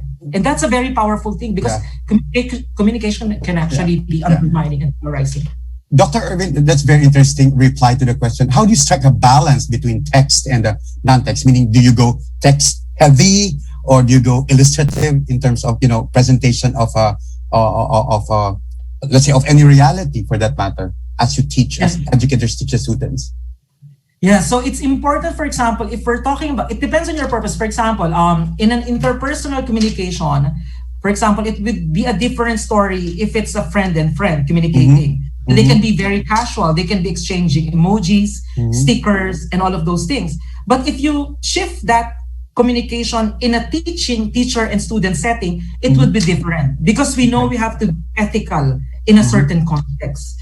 So again, you have to pay attention. Like for example, on LinkedIn, I won't be posting my beach photos. That's a professional space. Correct.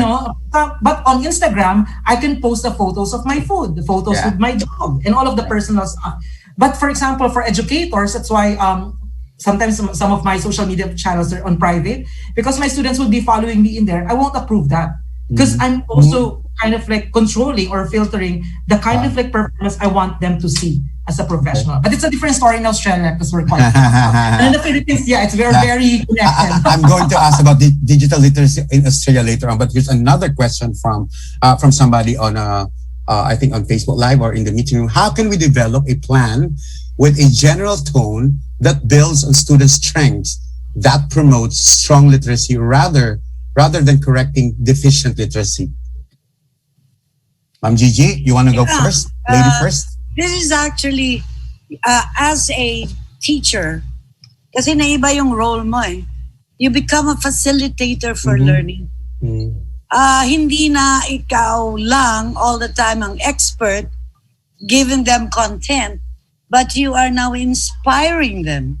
You are inspiring them to create yung higher level order thinking, to analyze, to be able to come up with their own version, their own meanings of what they see and so on. So that is the most important aspect of it.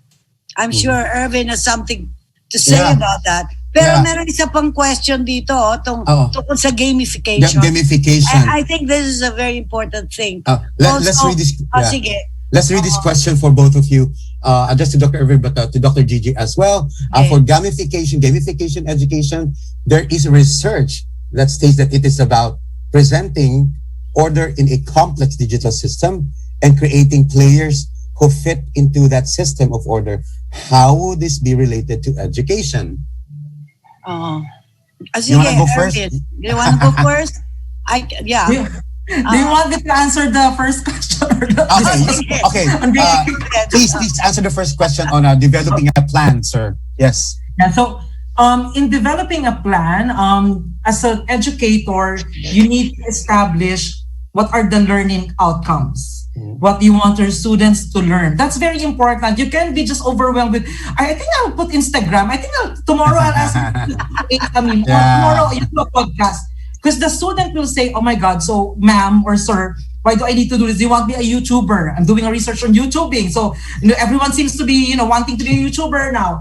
But in an education setting, you need to understand what's your learning outcomes. I want them to learn key concepts? And if I want them to learn key concepts, how do I want them to articulate those key concepts in a creative way, in a very in a group setting? For example, you assign them in a group, or do you want them to be to create a public identity, public online identity? For example, they create a blog or they create a blog post. Or if your student is a bit young, you might be adjusting like, okay, this week you can actually create a diary. So not everyone has an access to technology, right? So why not use a diary? That's a writing skill. And even, for example, they create their own images by drawing, take a photo through their camera phones and send it to you. That's a form of participation. You can actually bridge some of this, nuances and kind of like gaps in terms of technology. And also, you teach them how to actually engage with non-scholarly work. It could be an article from, example, a Rappler. It could be an article from, a news article from Philippine Star. It could be a video that they watch on Netflix, while they're chilling or something like that. So you kind of like make the learning environment, their immediate environment, the house.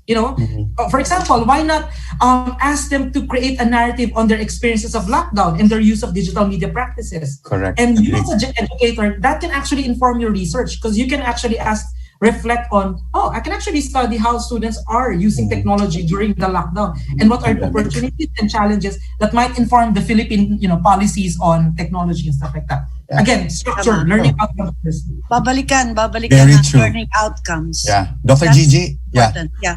I was saying, gamification, gamification. Ito rin, for learning, yun pa rin, nakabase siya sa learning outcomes. Pero ang maganda dito is the exploring of the participation, the interactivity. Yun ngayon nakaka-empower. Kasi makikita mo that ma-document ang participation.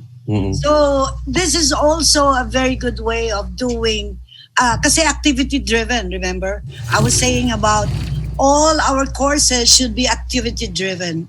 Kasi remember, future, it will be at their own time, their own space, at their own pace. And when that happens, you have to engage them. And this is one way of doing the engagement. They're being involved and participating. In the process. It also creates teamwork. It also creates a lot of things. Maraming possibilities yan. Yeah. So, Erwin, meron ka pa dyan sasabihin. I'm sure. There was said about participation and engagement, di ba? Yeah. Oo. Yeah, So, we need to Dr. Erwin, clarify to students. Yeah, so when we say gamification, it's not like maglalaro lang tayo. It's not like that.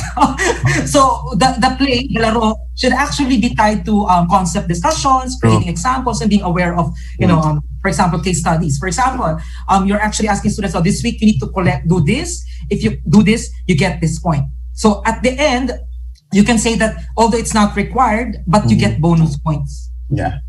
So, because if you say that this will be just the basis of the entire semester's grading or something, it could be exclusionary. Because some students might think, oh my God, I'm not performing well. I'm not joining that gamification.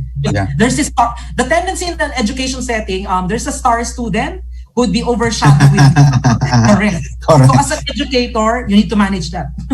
The top of the class. Here's another interesting question, something to do with my own question about information disorder. The question goes, how do we help student manage digital distraction? Because both of you mentioned of the plethora, I guess the back of plethora of information disorder. So how do we keep up with the challenging times, but really being so substantial on the process, etc., on the module, etc. Pero bakit mayroong distractions? Paano ito i-manage? Alam mo, as facilitator for learning, you turn yourself into being a curator. That is the way to, you're the filter.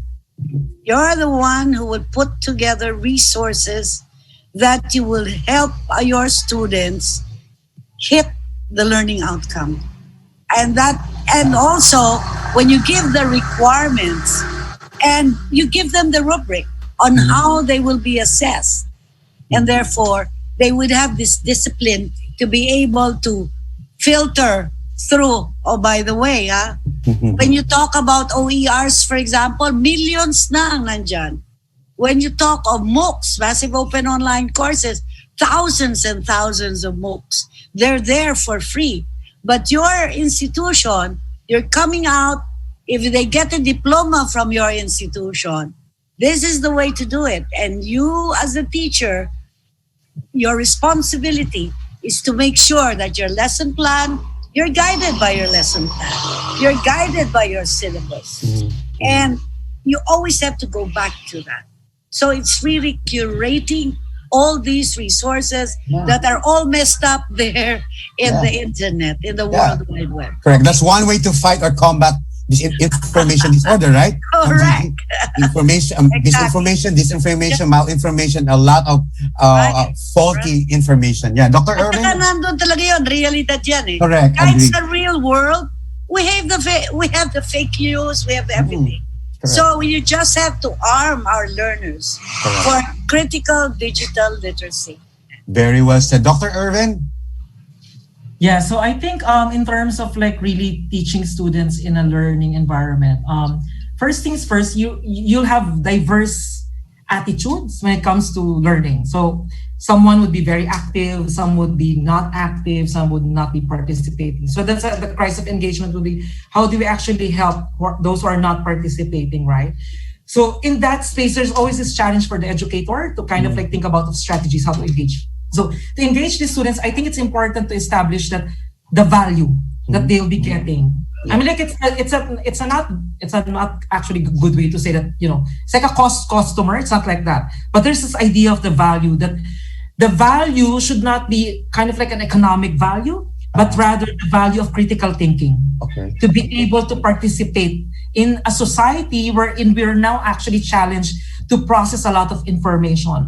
You know, you go on Facebook, you go on, for example, Twitter, you access a lot of memes, and there's so much information in there. As they say, this kind of like info glut, according to a scholar in Australia. So you were bombarded with so much information. Yeah. And the educator, Ma'am Gigi is correct, there's a filtering that might happen in that space. Because you are teaching students, if you're actually researching on this topic, go to scholarly resources and credible resources. And when you say credible, when you share a link to your class, okay, read this article from this site, it's credible. Rather than the educator is sharing memes, and this meme is actually just fueling fake news. So you, the educator, should really be, and I think this is important in terms of like, I think we should have in the Philippines a certification training in terms of like critical literacy.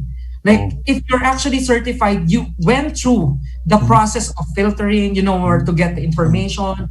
And there's a kind of like database that you can access for learning and teaching. That's very interesting. Okay, as we are about to wrap up this open forum, let me just backtrack a bit on what you said. Both of you agree there's a learning crisis, at least in the Philippine setting, in education system in the Philippines, as we face the pandemic.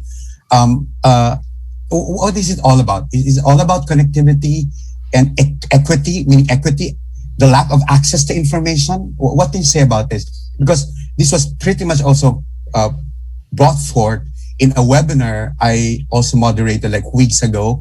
And there's one lady who mentioned a non-government organization was also doing education, etc., etc. But she mentioned this a learning crisis. I do not know exactly if, I think somewhere in that webinar, the Department of Education also agreed. USEC San Antonio was also there. But you mentioned, Dr. Irvin, learning crisis. And Dr. Gigi mentioned about the challenge on connectivity and equity. Yes, please. Alam mo, no choice tayo, di ba? So sa akin, we have to face this.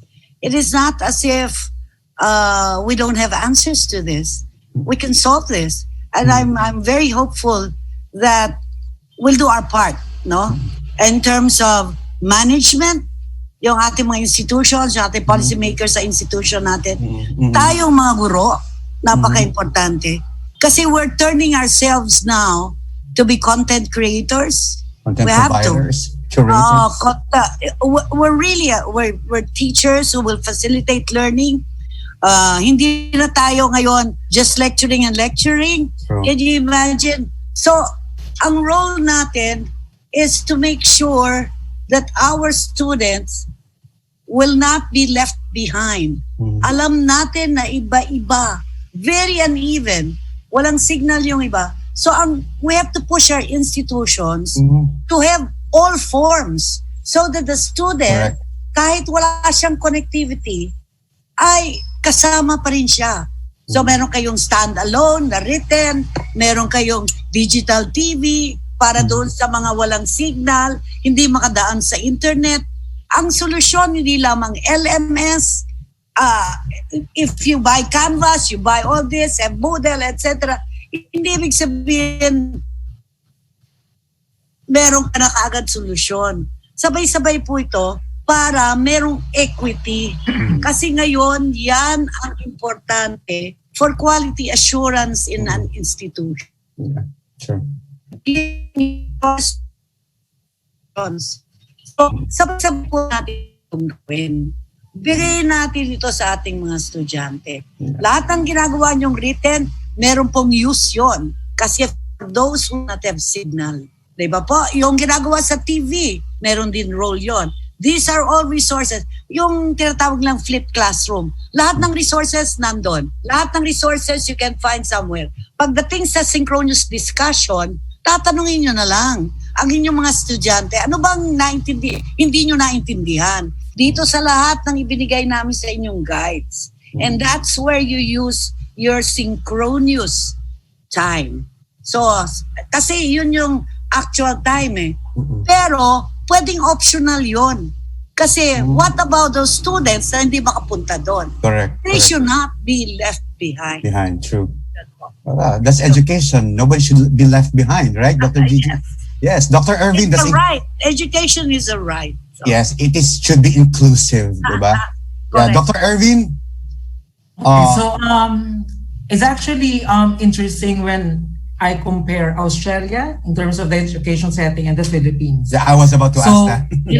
Yeah, in Australia, the issues like, for example, with literacy, I have students who struggle in terms of like accessing the unit site, the website where we put our information because they're not familiar, and in some remote areas they're not familiar. I mean, they don't have internet access, like stable internet access.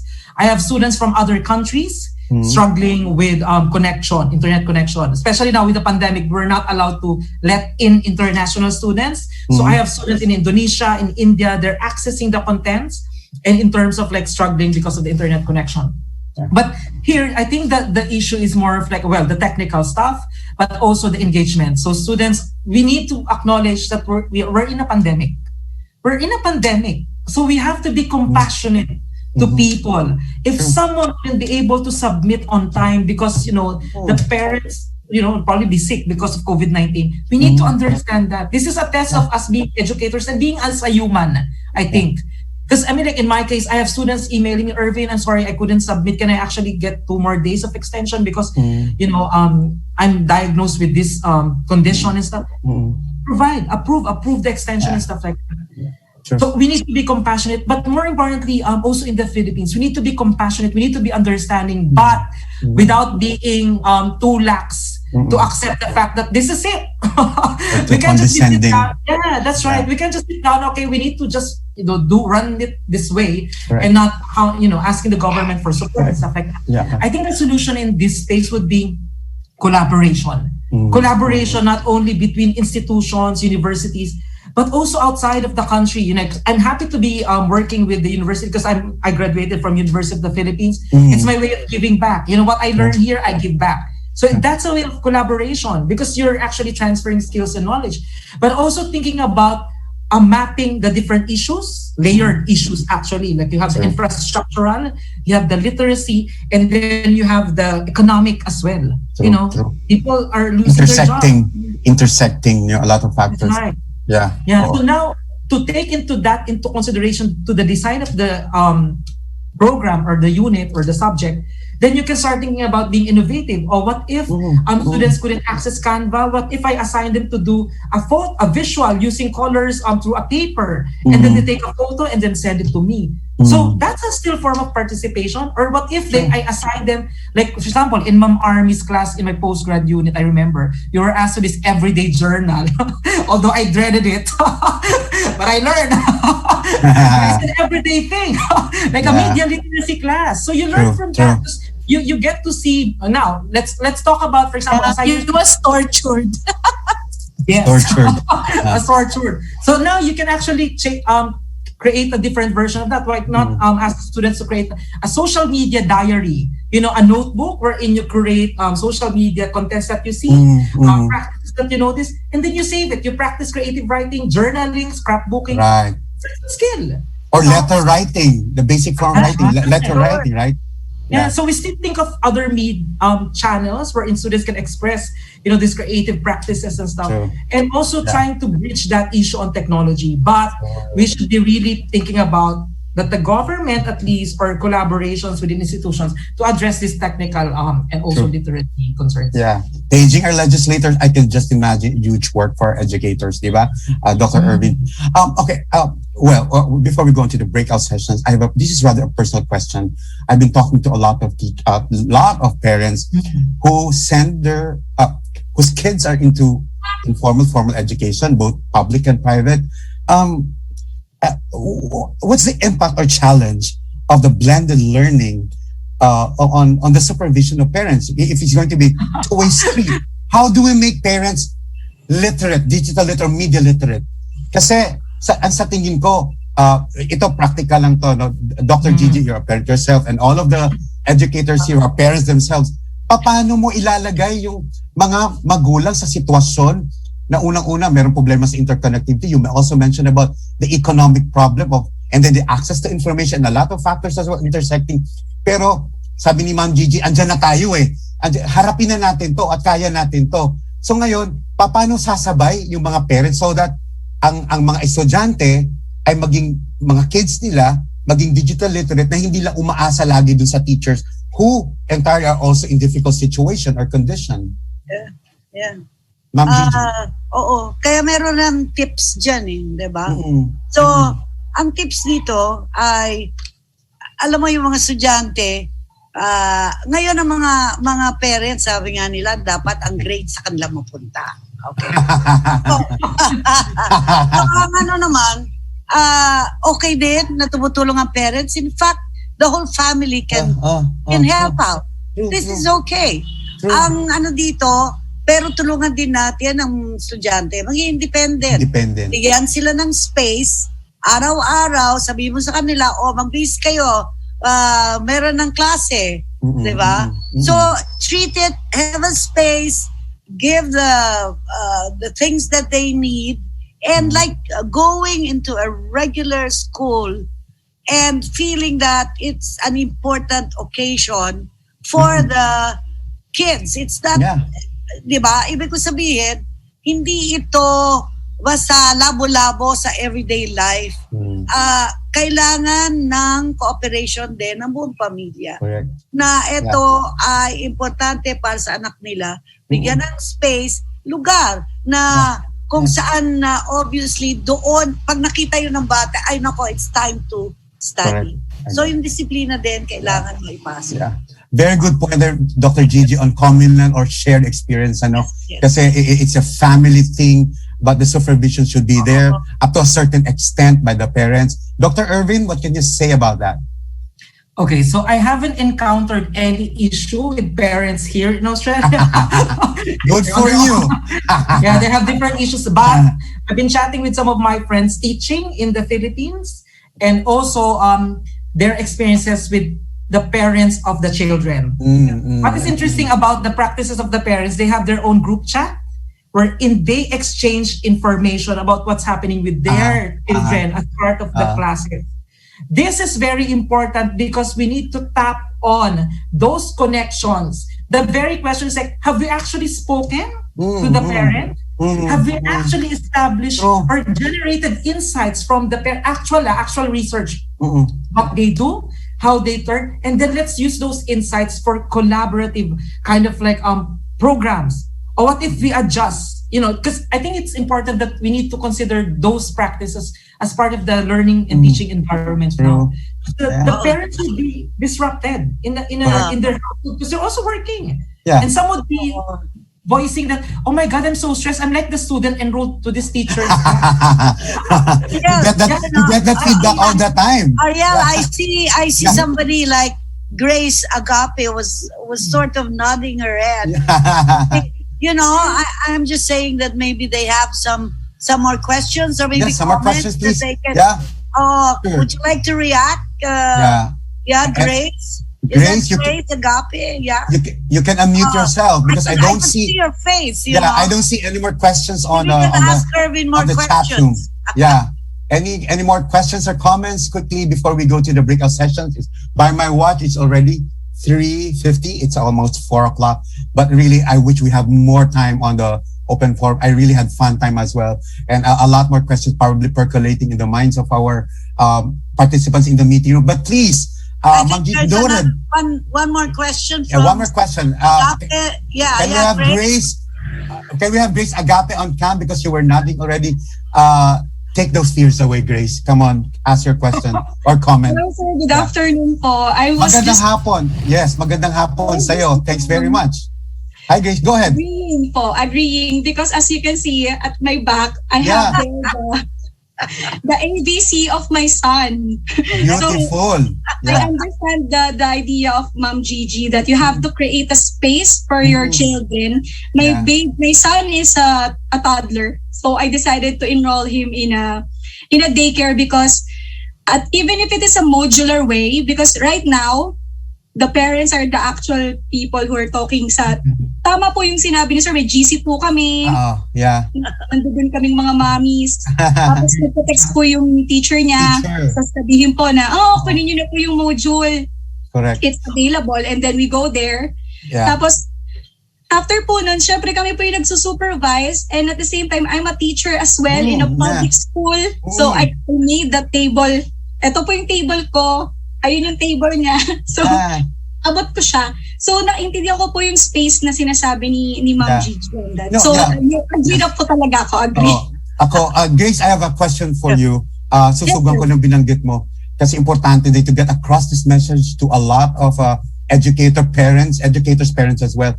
How do you juggle motherhood, supervising the learning process of your kid, plus you're being a teacher? How do you do that? The first months was really hard, sir. It was really hard because my son is 4 years old and it's supposed to be his first time in school and I have to adjust because my husband is not actually here in Manila as well. So para akong single mom, mahirap talaga pala siya, sir. So ang ginawa ko po, the school naman po ay tumulong po sa amin.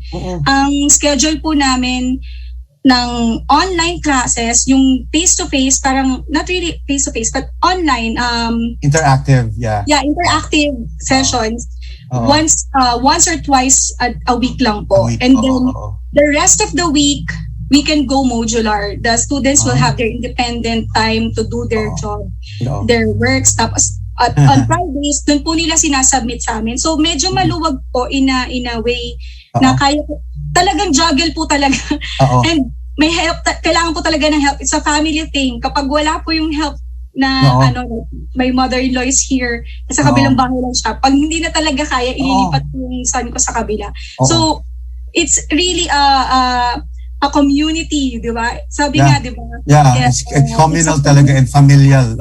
Opo, talagang kailangan po yun. It's a village that raised a child. Sabi Correct, nga, exactly. So, it's not just the parents, it's not just the teachers. Dapat po nag-level up. Collaborative. Kami, natin kami sa amin ng ganito.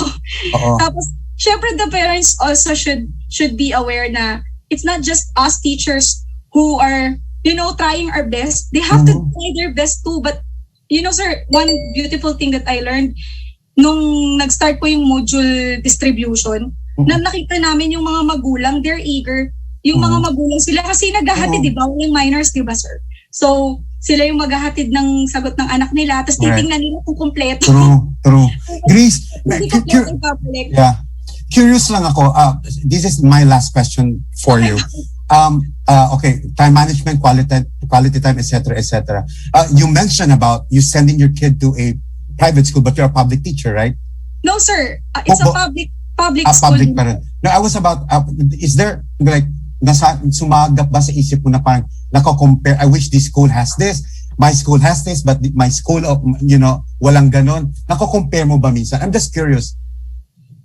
Nako-compare po actually the quality of the modules. Okay. Kasi some of my friends did not transfer their children. Nasa Don Bosco pa rin yung isa. Pero alam niyo yung nako-compare namin yung quality ng gawa ng this institution compared to this institution, and then because in my case, I can see that this one is good, so I try to adopt it for my son. Correct. So that's my case. Pero yung ibang parent po na halimbawa hindi para sa kanila kung ano lang yung in-offer, yun yung gagamitin, I feel sad for them. Pero yun na nga po, dapat po talaga mag-level up din po sila. True. There you go. Gusto ko lang one last comment. Yes, ma'am. Dr. That's Gigi, why yes, we please. need to come up with our research on what works and what does not. Correct. So eventually we'll build up on that, and so that we get better in this. Okay? So all of us should come together and do this.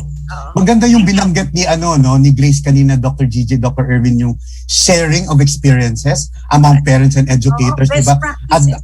Adapting what works, yung best practices na yun. There's nothing wrong with really, utilizing for as long as binanggit ni Dr. Erwin kanina, attribution importante. Do not pass it or make it as your own. Kasi you're gonna be inspired Yung inspiration mo, ang inspiration hindi naman original, wala kang originality I mean, you really should be inspired by others, what they do, etc., and you utilize it, diba, in your own whatever you do as educator or a parent. Parting words. Yes, Dr. Erwin. Sinabi ni Grace, actually reminds me na may gender dimension din kasi yung pag-aalaga ng bata. Mas nagsasuffer ang babae kasi she has to juggle the cooking, the cleaning, the nurturing of the child, pati yung teaching. So I think yung sinabi ko a while ago, yung collaborative effort.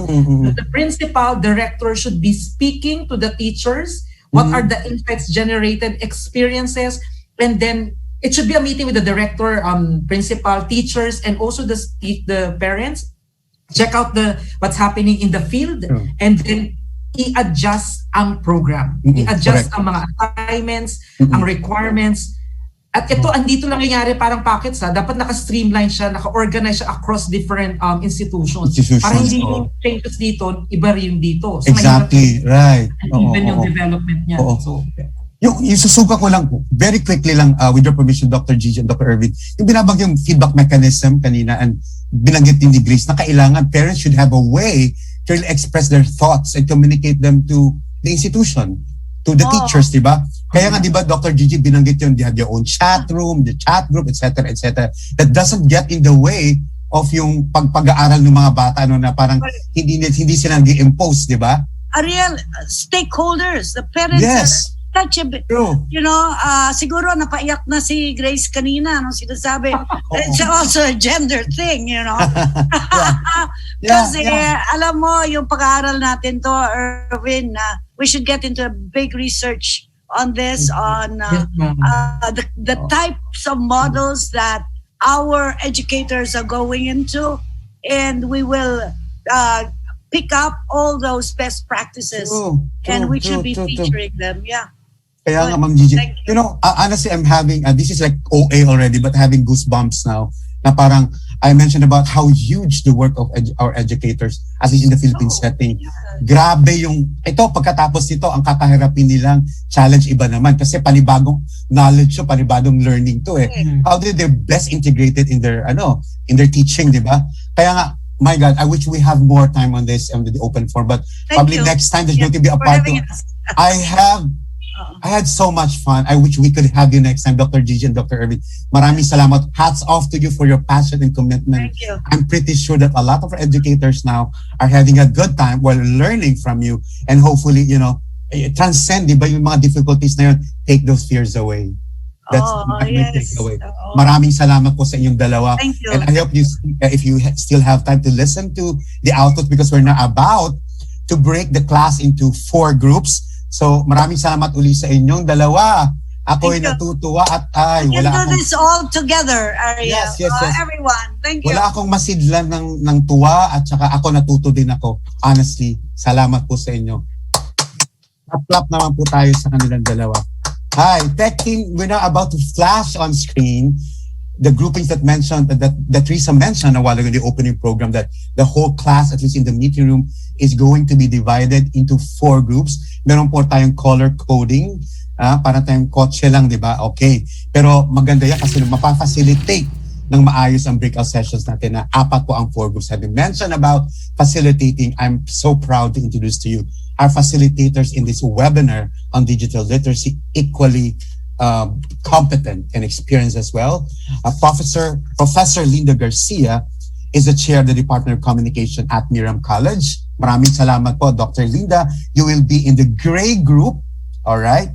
At meron po tayo, of course, my good friend here, Professor Rachel Khan. How are you, Rach? You will be in the blue team. She is Associate Dean of the UP College of Mass Communication, University of the Philippines, Diliman. And of course, the other facilitator is also a good friend of ours, Professor Lucia Tangi. Hi, ma'am. You're being... Hello! Magandang hapon po. Magandang hapon po sa inyo. Maraming salamat. You'll be in the orange group. I know you're raring already to do the breakout sessions. She is chair of the Journalism Department of the College of Mass Communication, University of the Philippines. And last but not the least is Assistant Professor John Benedict Bunkin of the Communication Research Department of the College of Mass Communication University of the Philippines. Maraming salamat po sa inyong 4 na facilitators who are going to facilitate the breakout sessions. Ito na po. Mag-uumpisa po tayo. Are we starting with the orange group? To be facilitated by Professor Tangi, to be assisted by Mariel Eugenio from the College of Mass Communication. And the group members are Jomar Palomares, Melody Zafe, Gila Aquino, Margele Andres, Marvin Paul Dolom, Emma Morgado Marino, Belita Aliapitan, Jacqueline Cafe, okay, I'm pronouncing the word Cafe, Remedios Magdo, I like it, Remedios Magdo and Jeneline Concepcion. Welcome to your orange group to be facilitated by Professor Tangi. Next group, please take note of your grouping and your facilitator and your assistant. Next group, please. Next slide. We go to another color. Hi, Tech Team, are you there? Let's move to the next slide. Hi. Yes, sir. Yes, sir. Saan na tayo? Okay. Sa gray group naman, to be facilitated by Professor Linda Garcia, Maria Cristina Abrio, Luz Dominique de la Cruz, Emmeline Pugal, Julian Convento, Irene Espirito, Ashley Shane Venel, Marie Tabid, Berlin Joy Alon, Benjamin Shalom, Isidore, and Agape Grace Rivesa. That's gray group. Take note of your grouping, please. Next group, please. I think we have to show the blue one. Okay, let's go to the blue team. Blue team. Walang may cheering. Okay, ang blue team natin to be facilitated by Professor Rachel Khan. Hi, Rach. Your group members are Lini Lumitao, Leonardo Noran Jr., Romel Sua, Chanel Abatria, Ruth Nakua, Jarin Flokencio, Paul Jean Manalo, Patricia Elaine Arimado, Merliza Mas, and Joyce Kabangbang. That's your blue team. Okay, last but not least, yellow team po tayo. Last but not least, yellow team.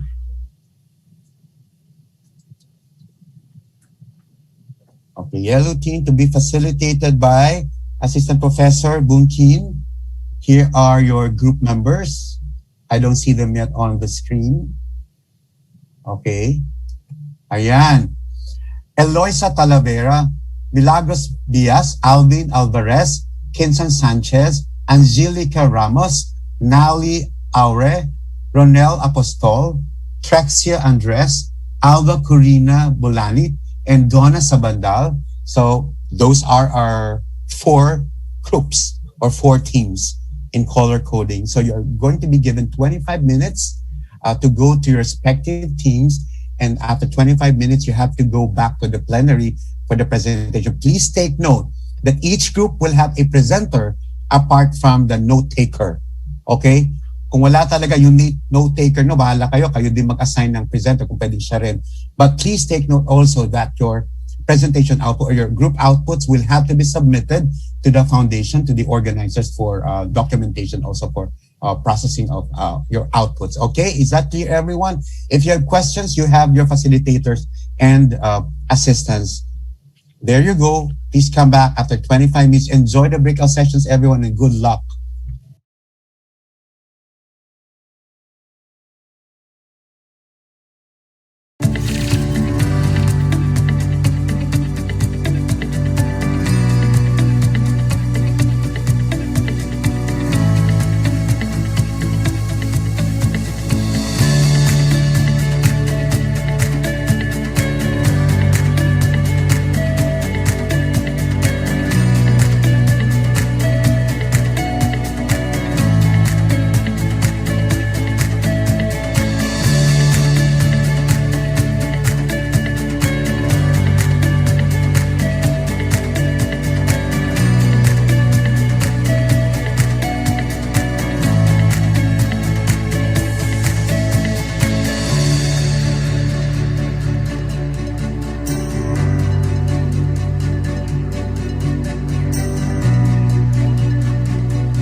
napakahalaga na malaman ng mga tao ang katotohanan regarding sa responsible mining kasi there's a lot of misconceptions about mining. Here in Rio Tuba, they have this what we call the rehabilitation project na after na mine out na nila, they try to rehabilitate the area. They plant trees and conserve the mined out forest or the mined out area.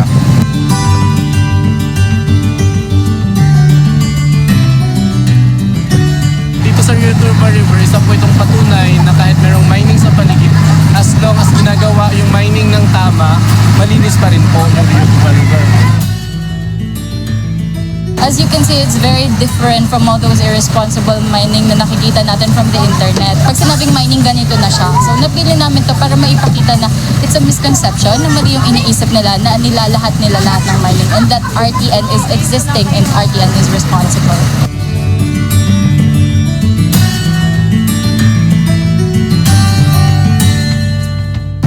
Story worth telling kasi kailangan namin ipakita yun sa ibang tao because we need to inspire more people na gawin talaga tong responsible mining.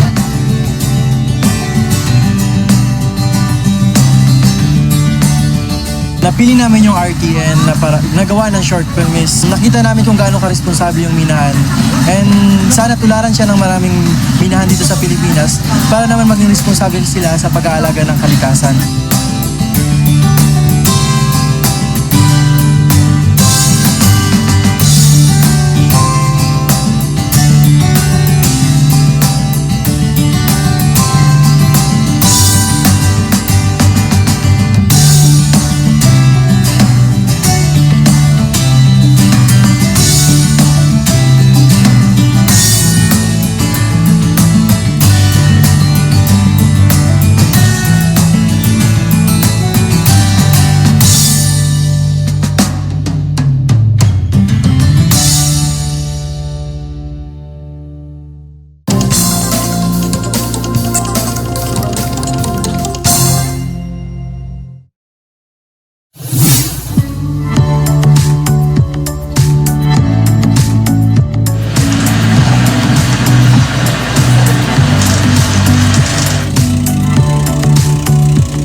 Nag-apply po ako ng scholarship ng Hinatuan Mining Corporation kasi po wala pong pera ang mga parents ko.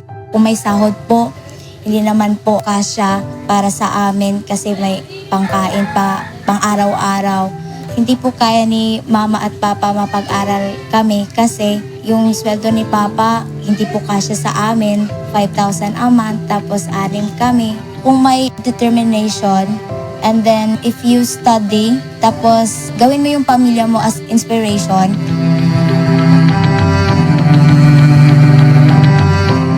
Ang naging buhay ko po as a scholar ay isang napakagandang dream. Yung HMC ko scholar kasi nagbibigay ng monthly allowances, tapos may book allowance, may total package na talaga. Yung tanging kailangan mo lang gawin ay magpursige, mag-aral ng mabuti para makatapos. Kasi yung kahit andyan yung financial kasi, hindi naman ibig sabihin makakatapos ka kapag wala kang determinasyon sa buhay. It's useless. I will not deny na naging scholar ako ng Hinatuan Mining. May anak na ako. Married na ako. The HMC never questioned my status in life. They never questioned my intellectual capabilities. And they never questioned that being married woman cannot pursue her dreams.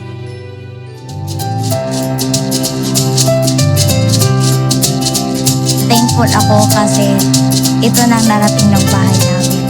May bubog na.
Dito sa Barangay Taganito, walang refilling station maski isa.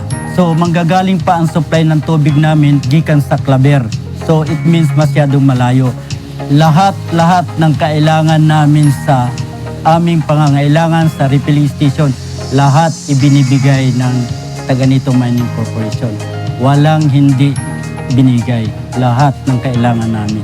Hanggang sa nakatayo kami. Actually, nagpapalaboratory kami sa Butuan, pati sa Department of Health, sa Caraga Regional Hospitals. Every month, pinapat-lab test ang tubig namin. Sa totoo lang, ang tubig na medyo angat sa ibang mga refilling station. So, ang ginagawa namin, pinag-ingatan namin ang quality ng aming tubig.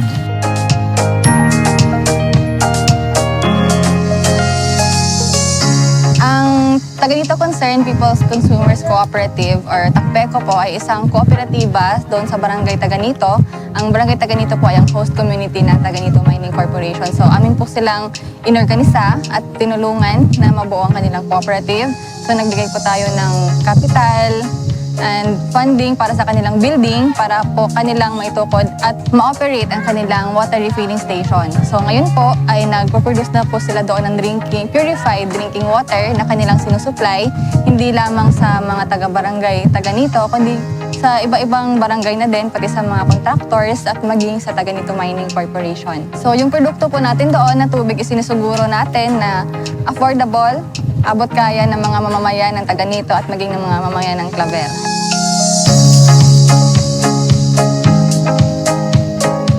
Ito po ay isang contractor na bumibili po ng tubig dito po sa amin sa TACPECO. 30 gallons po para i-supply po sa kanilang mga tauhan po.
mahalaga talaga ang pag-attend ng flag ceremony sapagkat ito ang magsisilbing tagapagmulat sa isang tao bilang Pilipino na hindi madali na makamtan natin yung ating kalayaan as simbolo ng ating bandila.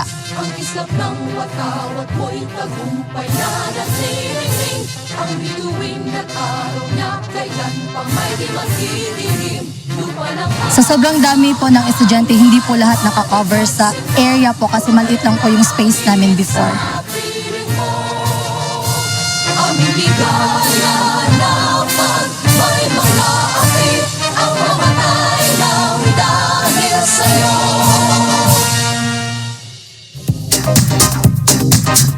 Ang pagiging isang mabuting anak ay natututunan natin sa ating tahanan. At ang ating pagiging isang mabuting mamamayang Pilipino ay nag-uugat sa ating mga paaralan. 2 buwan makalipas ang school turnover sa DepEd ng Taganito National High School, ating kamustahin ang lagay ng mga beneficiaries ng paaralan, ang mismong mga mag-aaral nito.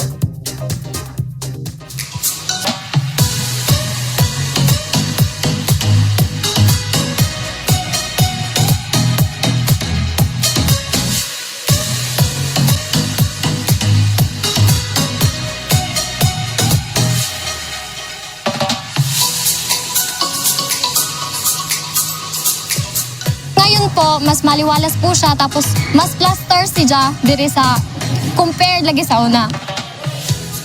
Good morning and mabuhay, Mr. Ras. Masarap na po mag-aral sa bago naming classrooms ngayon dahil nga po sa isang silid-aralan po ay hindi na po kami gaano nagsisiksikan. At saka po kompleto na po lahat ng mga gamit sa aming paaralan. Kagaya naman po sa mga reportings, meron na po kaming mga projectors, mga teachers po nagpapagamit na po ng laptops at saka sabi niya po na yung mainit, hindi na po kasi mainit kasi nga gaya ngayon sa isang silid-aralan, less 40 students na lang po yung pasok doon. So, hindi na po siya gaanong crowded. So, nasa estudyante na lang po yan kung paano nila pinapahalagahan ang mga gamit na binibigay sa amin po.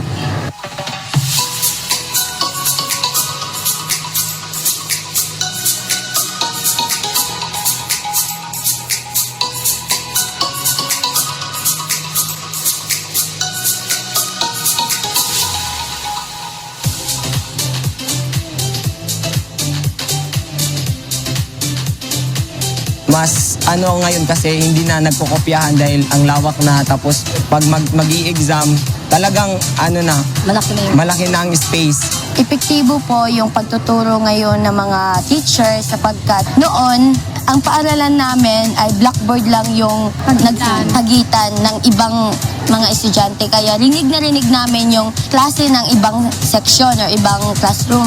So hindi kami makapag-focus. Hindi na masyadong naha-high blood yung mga guro na magtuturo sa amin kasi hindi na masyadong maingay kasi sapagkat maluwag na at saka may kanya-kanya na kaming silid-aralan dito sa school.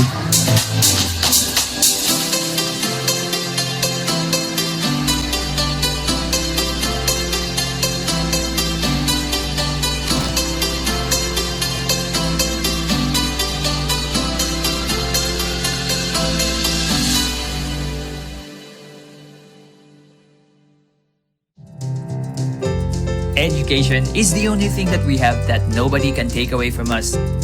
Kaya naman mga proyekto sa edukasyon ang mga pangunahing prioridad sa corporate social responsibility ng Nickel Asia Corporation bilang halimbawa na responsableng pagmimina. Dahil sa mga paaralan na uhubog ang mga pag-iisip ng mga pag-asa ng ating bayan, ang kabataang Pilipino.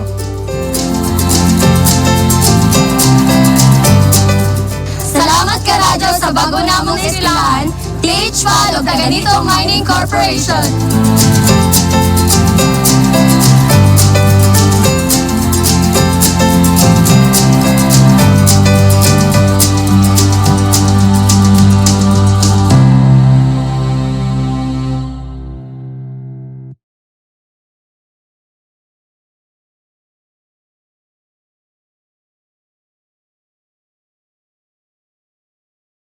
Ang unang kinatatakot namin para sa mga anak ko ay yung paano ko sila bubuhayin, paano ko ulit sila mapapag-aral, mabibigyan ng magandang kinabukasan sa buhay nila. Para sa akin, ang isang responsible mining is yung talaga sila yung tumitingin sa anong pangangailangan ng komunidad. Ginagampanan nila anong nasa ayon sa batas na kailangan nilang gawin. At yun talaga yung una, yung social services na ibinabahagi nila at ipinamimigay sa mga tao sa community.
Binibigay yan lahat ng libre sa pagtatanim ng agar-agar ng HMC. Pan-export daw to. Pero yung position nito, ibibilad mo muna, kabilad nito, babanlawan mo ng tubig hanggat siya matanggal yung asin niya. Pakukuluan na to ng tubig hanggat lumapot siya. Pag lumapot na siya, lalagyan siya na ng mga ingredient. Tapos, pwede na siya kainin.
Yung nag-edad pa ako ng 14 anyos, na diskusya po ako ng dinamita kasi maliit pa lang ako ng nagat na nangisda na.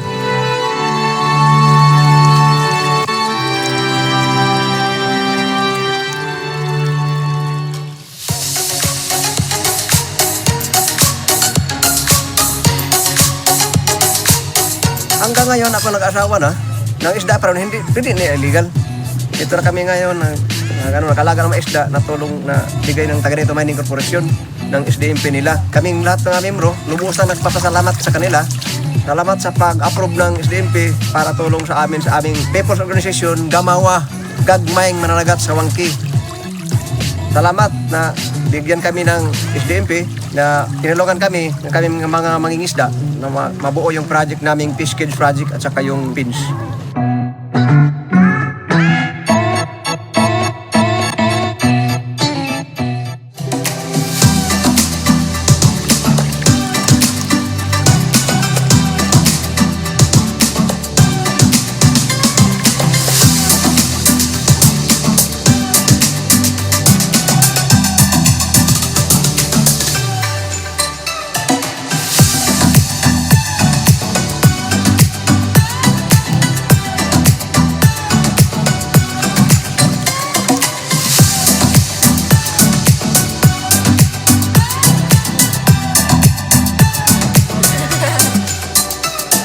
Gagmay mananagat sa Wangki or Gamawa po in English is small fishermen ng Barangay Wangki. So ito po ay isang grupo ng mangingisda dito sa Barangay Wangki. 20 po sila dito na ating tinulungan through the Social Development and Management Program ni Taganito Mining Corporation.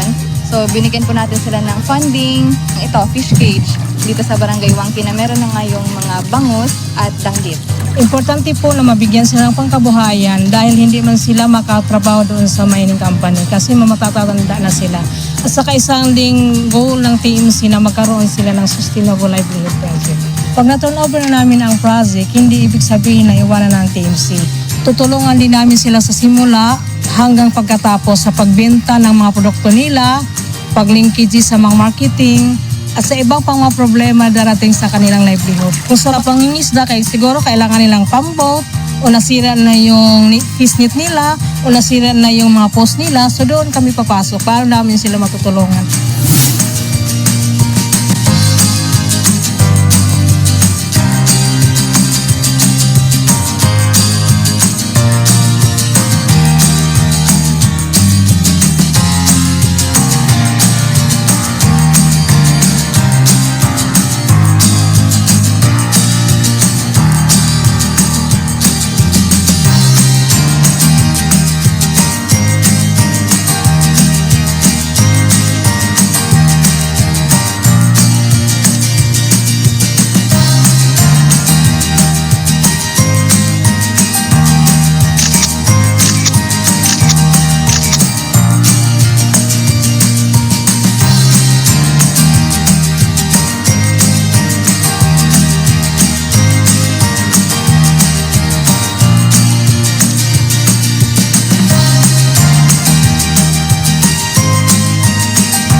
equal employment opportunities para sa lahat ng may sapat na kakayanan regardless of gender ay isang mahalagang kalakaran ng isang company, most especially ang isang kumpanyang kumakatawan sa responsableng pagmimina. Tulad ng Hinatuan Mining Corporation kung saan pantay ang pagtingin sa lahat. And yes, kahit sa pagiging truck driver na bukas para sa magigiting ng mga kababaihan ng isla.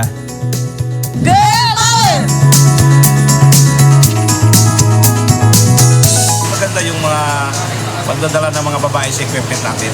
Sa tingin ko sa babae, yung talaga parang careful talaga sila sa unit nila. Mag-alaga sila sa loob ng sasakyan. Malinis talaga sila magdala.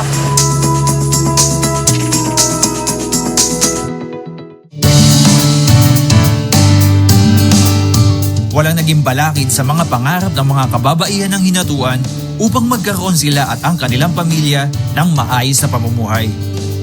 Nag-implement sila ng women in mining.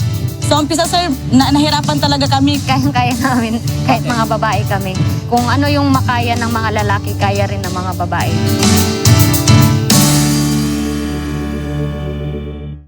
Kaya ako nagtrabaho dito sir para makatulong sa pamilya ko. Para makatulong din sa mga anak ko kagaya ng pag-aaral. Kasi ako talaga at yung asawa ko, hindi ako tapos nag-aaral. Kaya bawiin na lang namin sa mga anak namin.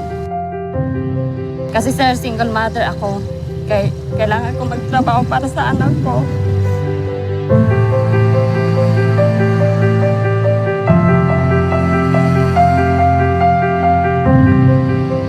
Kailangan ko rin para sa mga kapatid ko. Kaya kahit delikado mag-drive, lalong-lalo na malaki yung dinadrive namin,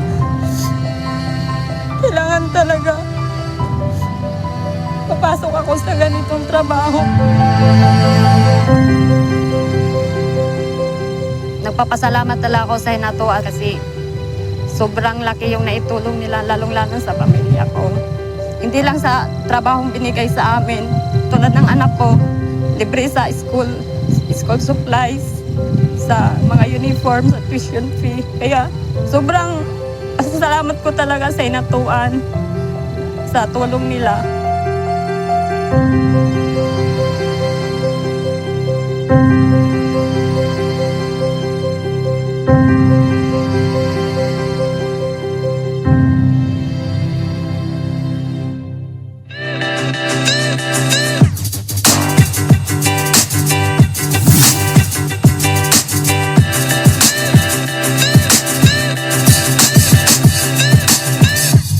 Para naman kina Mikoy at Ashley, naging maayos ang daan tungo sa kanilang pangarap na makapagtapos ang pag-aaral at magkaroon ng maayos na trabaho bilang mga nurses ng Rio Tuba Hospital. Ito ay dahil na din sa tuloy-tuloy na suporta ng Rio Tuba Nickel Mining Corporation sa Bataraza, Palawan. Dito sa LSBMS sa Rio Tuba, dito ako nag-Kinder 1 hanggang nag-graduate ng high school and then naging scholar. Tapos I was sent sa Bacolod kasi kasama din yun before sa scholarship na pag top 5 doon ka sa Bacolod. RTNMC is a mining company na may school, may hospital, tsaka may maraming privileges yung mga employees tsaka dependents. Siguro kung hindi ako naging scholar ng RTNMC, siguro hindi ko alam saan ako eh.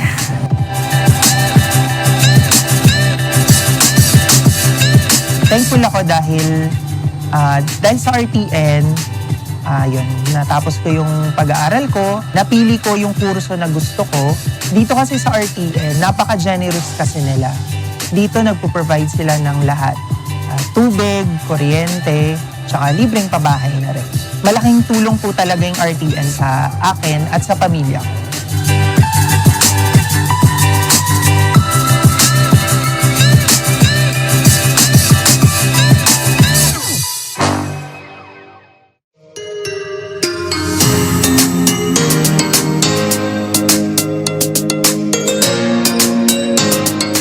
In today's day and age, providing equal employment opportunities means getting more people of whatever gender to contribute to a company's and society's success.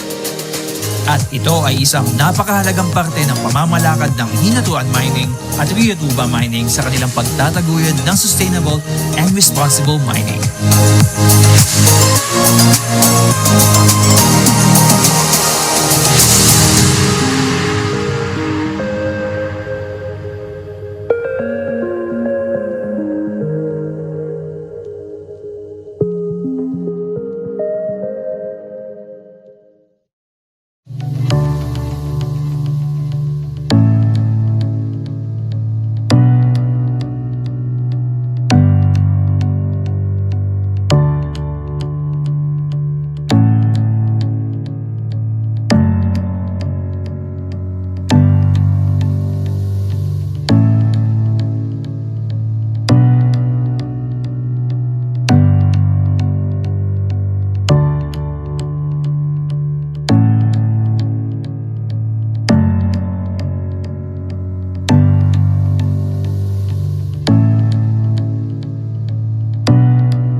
Napakahalaga na malaman ng mga tao ang katotohanan regarding sa responsible mining kasi there's a lot of misconceptions about mining. Here in Rio Tuba, they have this what we call the rehabilitation project na after na mine out na nila, they try to rehabilitate the area. They plant trees and conserve the mined out forest or the mined out area.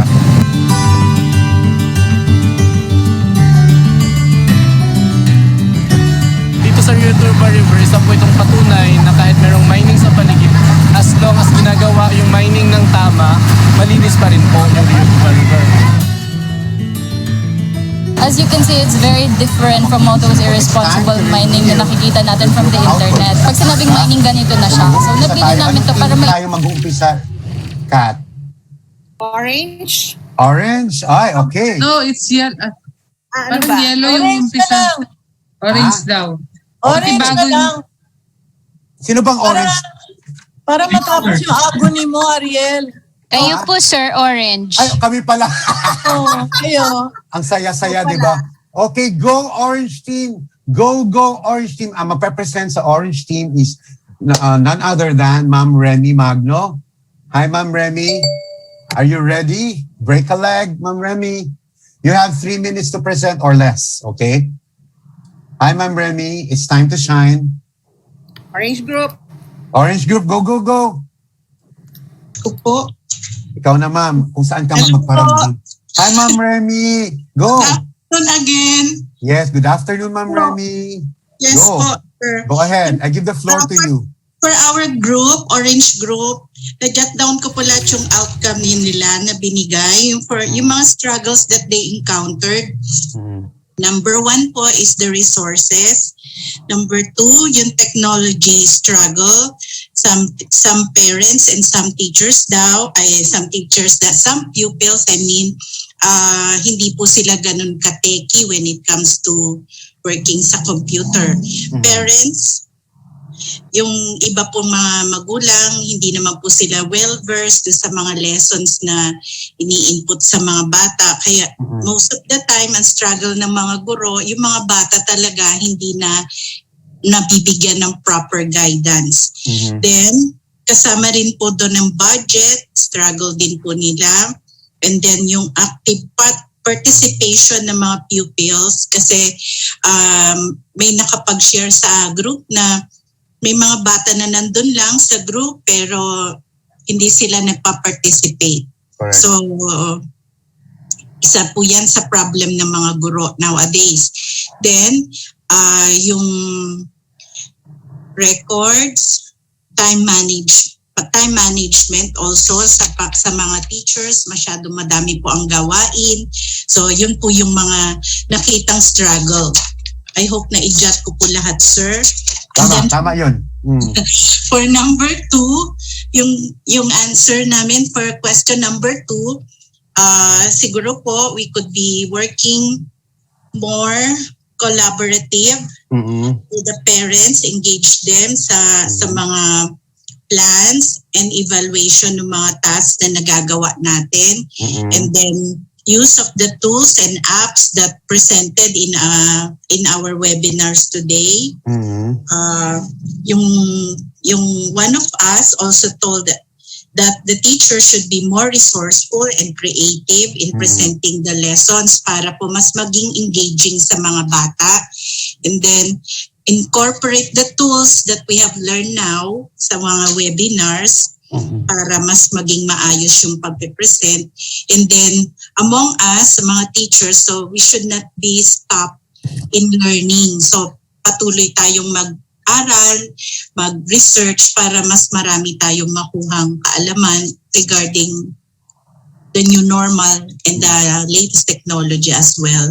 So, that is for the Orange Group po. Wow, perfect. Excellent. Thanks very much, Ma'am Remy Magno. Maraming salamat.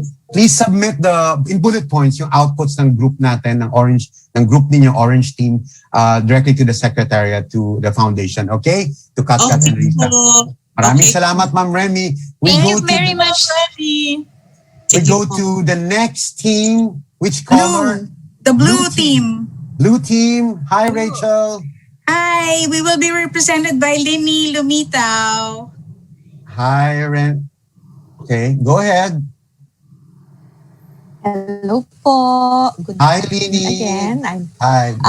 I am tasked to report what was taken during the exchanging of sharing this afternoon with the blue team.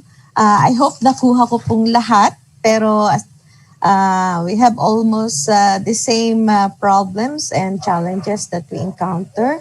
One is number one, yung parents, regarding the preparedness ng parents when it comes to this online learning, and also the readiness of the kids in adapting this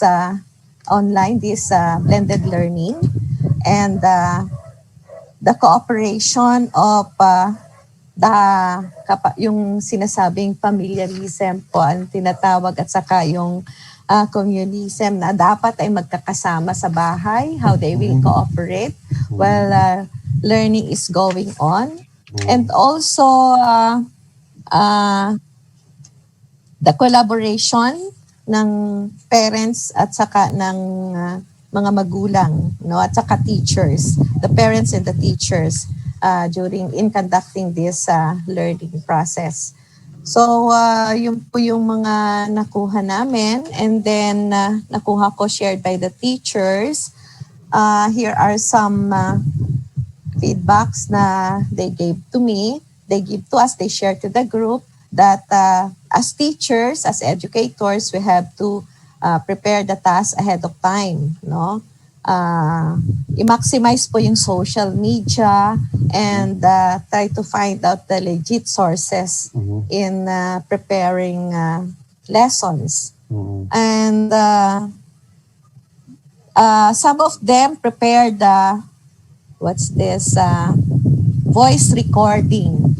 They prepared voice recording for some pupils who was not able to attend the class. Example, wala po silang connectivity. Wala po silang absent sila that time. So at least if they can share the video recording, parehas lang po yung ma-adapt nilang makukuha nilang learning.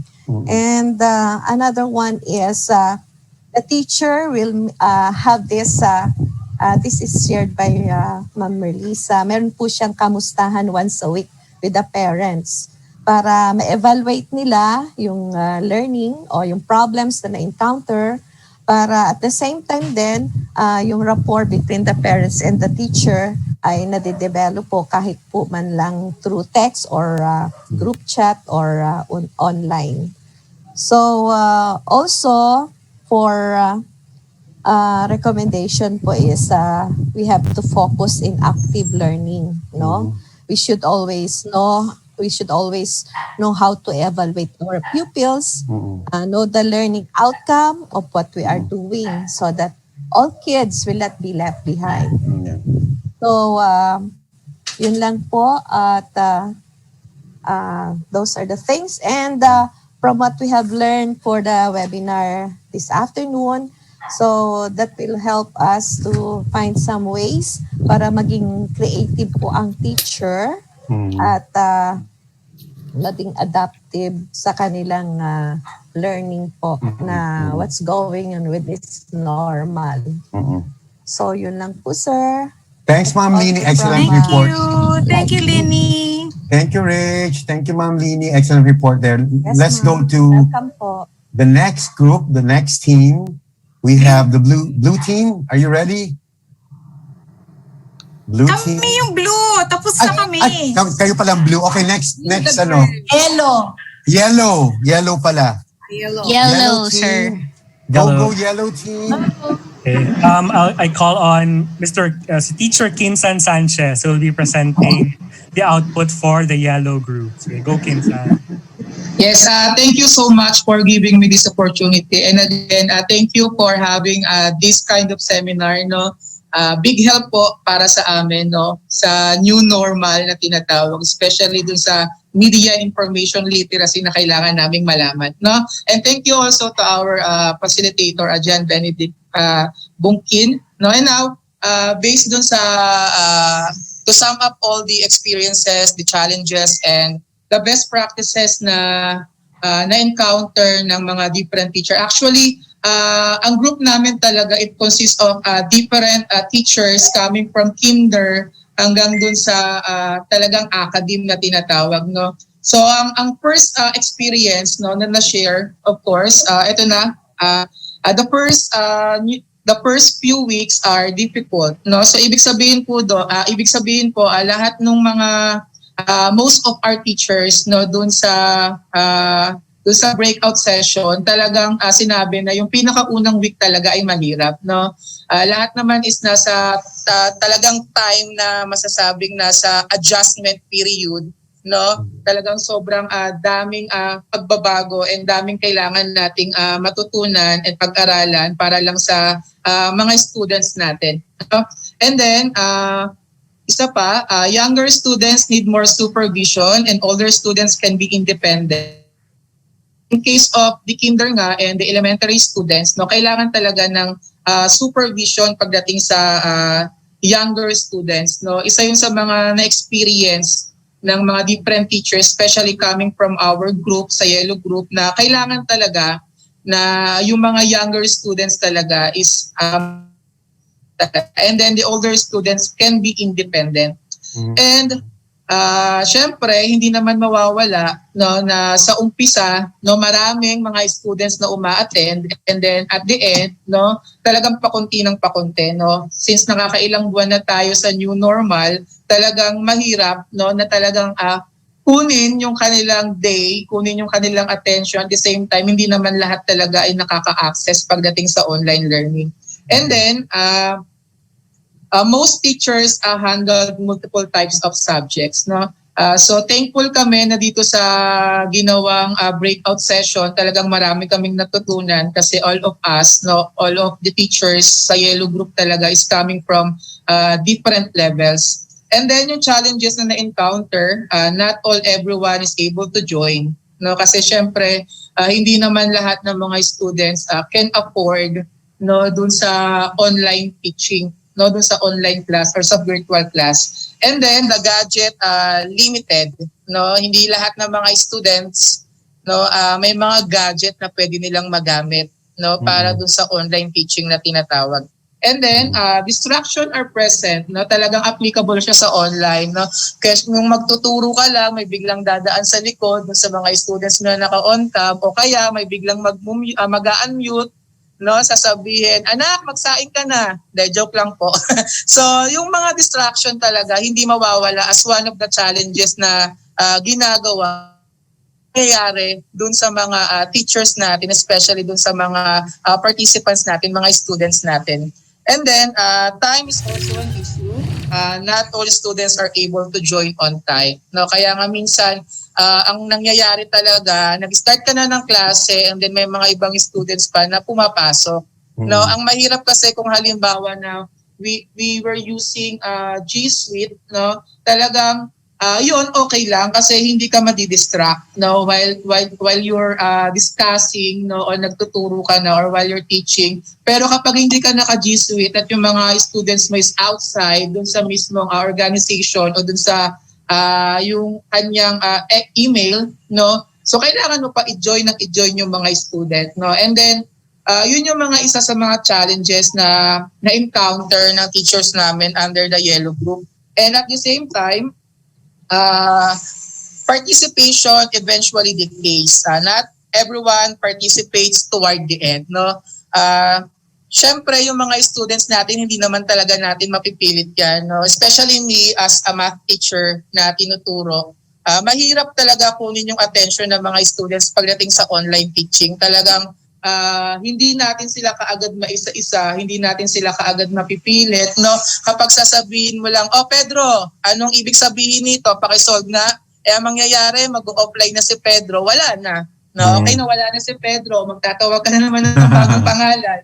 No, yun yung nagiging problema natin, no? Yun yung mga isa sa mga challenges talaga na nangyayari pagdating sa new normal. And then, para sa mga best practices, no, we come up to this different best practices. No, una, videos are sent documenting so how she is able to solve the problem or anything na diniscuss ng teacher doon sa mismong kanyang topic, no. So ibig sabihin yung synchronous na tinatawag, if you are discussing or teaching your students, no, kailangan talaga recorded video. No, kailangan nagre-record tayo, no. So one of their best practices under our group, Yellow Group, nagre-record talaga sila, no, para at least yung ibang students maka-access, no, kahit sabihin natin na hindi sila nakapag-online during the virtual discussion or virtual class, makaka-access pa rin sila dun sa mismong araw kung saan ka nagturo, no? Dun sa video recording na ginagawa ng mga teachers. And then, limited lang din yung synchronous. So, dapat ginawa nila, no, yung best practices na ginagawa nila, meron silang araw na kung saan meron silang kamustahan, no? Especially nga sa mga kinder teachers, no? Kailangan talaga nilang malaman yung status ng mga students nila kasi mahirap talagang turuan, no, yung mga students, yung mga younger students, no, doon sa primary or kahit sa kinder level natin. And then learning portfolio po ito sa mga ginawa ng mga teachers natin, no. Gumawa po ng learning portfolio wherein all the assessment, no, na binigay ni teacher, no, inaabot kay magulang, and then ibabalik sa iyo para makita yung improvement ng students. No, isa yun sa mga best practices nila. And then we have here kailangan small group discussion, no, since tayo po ay iba't ibang klase naman ng area of specialization, no, importante dapat na magkaroon ng small group discussion, no? Halimbawa na lang po na nangyari kanina, may breakout session, no? In that sense po, syempre, yung mga students nagkakaroon na rin ng mga brainstorming, no? Kapag during this synchronous session na nangyayari. And then, one of the best practices din na ginawa ng teachers natin is use of online apps, no? Like for example, the Kahoot, no, yun yung mga pinaka best interactive online apps talaga na nagagamit, no, yung mga different interactive apps like the Kahoot, no, and then mayroon pang quizzes, no. So ibig sabihin, most of our teachers under the yellow group gumagamit po ng online apps to assess, no, and to know yung natutunan ng mga students natin. Even like for example sa mga preliminary examination or diagnostic test, pwede nating magamit yon, no, yung mga different interactive online apps. And then meron din dito both children and parents are introduced to platform, no. Importante talaga na dapat hindi lang si students yung nakakaalam, no, kasi syempre dun sa higher level walang problema kasi independent sila and they know how to use the online apps or different learning platforms na ginagamit ni teacher. But yung sa mga lower grade, like for example the kinder, no, kung halimbawa nga na nagpa-online si teacher o kaya naka-post sa online yung mga activities ni teacher, no, so kailangan talaga naka-introduce yung ating learning platforms hindi lang sa mga estudyante, pati na rin po sa mga parents ng ating mga students. And then at the kinder, no, parental involvement must be moderated, no. So, kailangan talaga na meron tayong parent involvement kasi hindi natin nakikita yung mga students natin kung how they improve themselves, no, while nagkakaroon tayo ng new normal pagdating sa school year natin ngayong taon. And then the last one po, printed materials. No, one of our teachers used the printed materials wherein like for example, specifically dun sa mathematics, nagbibigay siya ng mga solutions, no, na printed materials kasi hindi naman lahat talaga na nakapag-online class, no, at not all the questions and solutions in the module nakalagay dun lahat, no, at mahirap intindihin, no, yung iba doon. So ang ginagawa, no, nagkakaroon ng printed materials si teachers, no, nilalagay lahat ng mga solutions, how to solve step by step, or anything na under dun sa topic na yon, sa kanya dinadagdag as one of their materials dun sa kanilang modular, no. So yun po yung mga best practices na meron po at na-share namin during the breakout session ng Yellow Group. Thanks, Kinsan, for that excellent report. Please submit your report to the secretariat or to the organizers, please. So we're down to our last group, the gray team. Hi, all right. Hello, magandang hapon po sa ating lahat. Magandang hapon. Kilala ko po ang ating presenter ngayong hapon. Ang ating presenter mula po sa gray team ay si Cristina Abrio. And of course, siya po ay asistihan ni Grace Agape sa ating presentasyon. Salamat po. Take it away, Cristina. Bring away. Recollect. Wait lang po, Naka-share screen na po ba, ma'am? Oo, naka-share screen. Yeah, Okay, ma'am. naka-share screen na po. Okay. Start na po ako, ma'am. Ay, ito pala. Yeah, go ahead. Good afternoon everyone po. Good afternoon po sa lahat po na mga tao po na involved po dito sa webinar sa po ito. Okay, so yung topic po namin is how can we cope up for the DepEd online teaching, both asynchronous and synchronous lesson po. So yung ito po yung mga ideas po na nabahagi po ng bawat mga guro po. So the first one po is we attending seminars po. Okay, diba tayo mga teachers po, umattend po tayo ng mga different webinars and seminars po. So nagkakaroon po tayo ng different ideas, information, para magkaroon po tayo sa ideas dito po sa new normal na pagtuturo sa mga bata po. Okay, nagkakaroon din po tayo ng LAC session po sa mga kapwa nating mga guro. Siyempre po, we learn from each other, right? So natututo tayo sa bawat isa po natin. So sa pamamagitan po ng flash session po na tinatawag, or tinatawag nating kamustahan po, yung mga teacher po, nag-share po sila ng mga ideas, information po para magkaroon po tayo ng dagdag kaalaman po dagdag kaalaman po. And aside of that po, using online platforms po like Gmeet o Google Meet, Google Classroom po, sa pamamagitan po nun, tawag dito, nadadala po natin sa mga estudyante natin yung mga yung pagtuturo na ginagawa pa rin natin ginagawa pa rin natin sa face-to-face na pagtuturo po natin. Okay, next po, meron po kaming best practices po. Sana ba? Okay, ito po yung mga best practices po na ginagawa po. Yung collaborate with parents po. Okay po, syempre nagkakaroon po tayo ng collaboration with parents. Kung ano po yung mga gusto nating malaman sa parents kasi syempre po, sa pamamagitan po ng new normal na to, syempre mahirap din naman po talaga sa mga parents yung makabagong edukasyon, tama po ba? Pero syempre sa pamamagitan po ng collaborate natin sa mga magulang, nakikita po nila na ini-embrace po natin sila.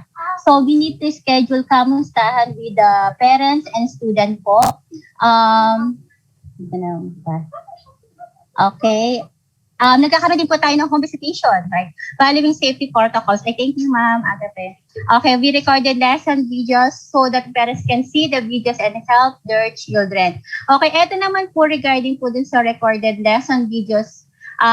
Siyempre, ito yung may mga estudyante po tayo na hindi nakakasali po sa ating online class po. Siyempre, sa pamamagitan po ng lesson ay sa video na to, pwedeng babalikan ng mga pupils natin ang ating mga lesson o kaya yung dapat nilang lesson ng araw na yun po. Okay, ma'am, next po, ma'am. Okay, so these are the challenges that we encounter po. Okay, so the parents deciding to their child to leave school. Actually, yan po isa rin po sa naging challenges na nakaharap ko po. Yung magulang po talagang, she decided po talaga na stop na po yung anak niya. Pero, syempre po, kinausap kong mabuti at yung po ginawa ko po, nagkaroon po tayo ng connectivity and also, aside po dun sa challenges, yung sending feedback po, sabi po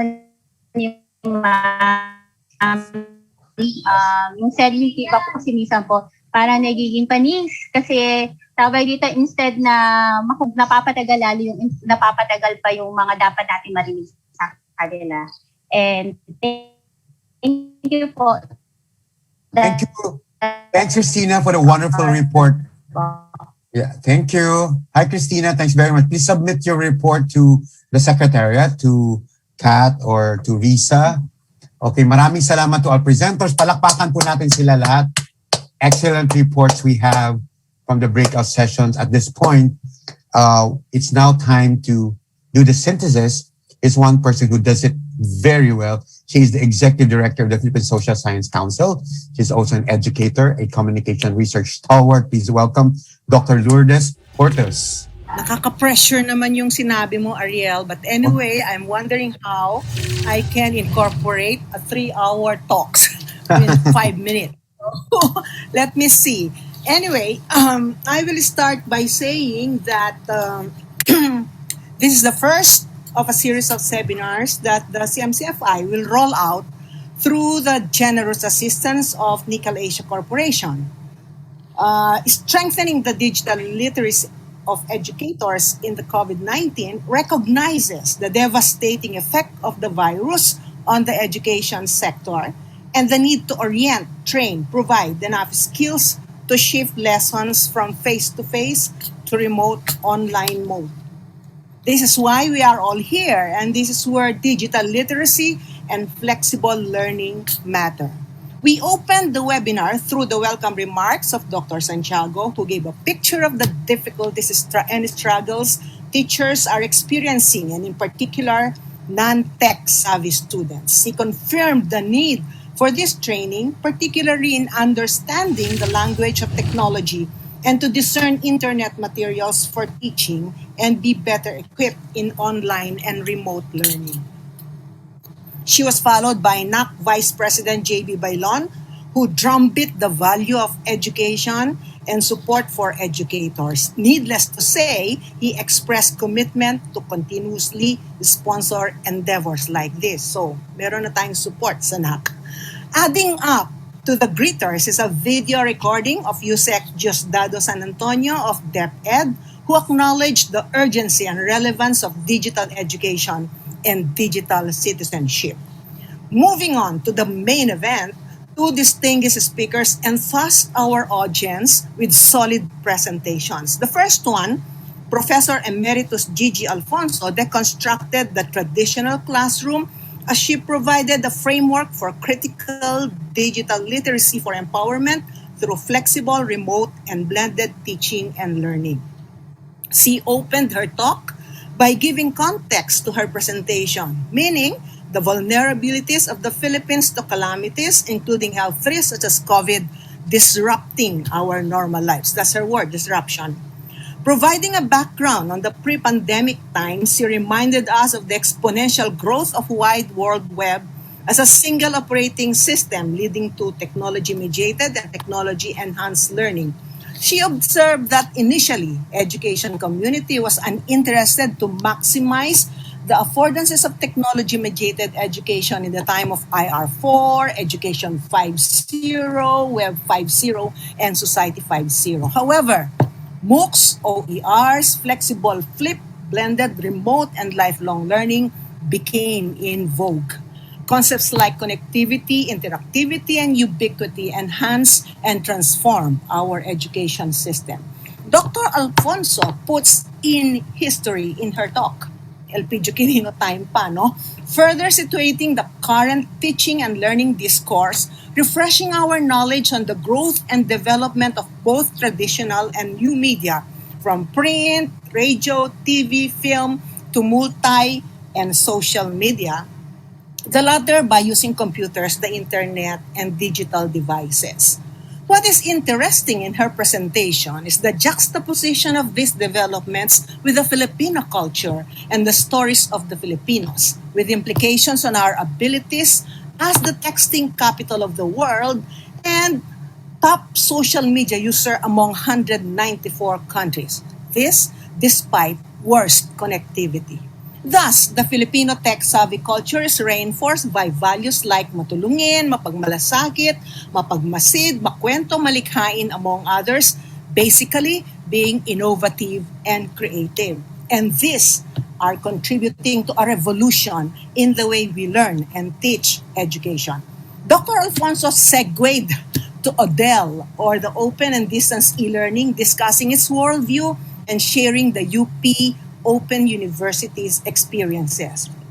With the pandemic, all teachers and learners, she averred, are propelled into flexible, remote, and blended teaching and learning, which will become the new and better normal. As the title of her talk suggests, she underscored critical digital literacy to create meanings, to be able to identify fake news, to see the dark side of the internet, to recognize the presence of trolls and the manipulation of human behavior for profit.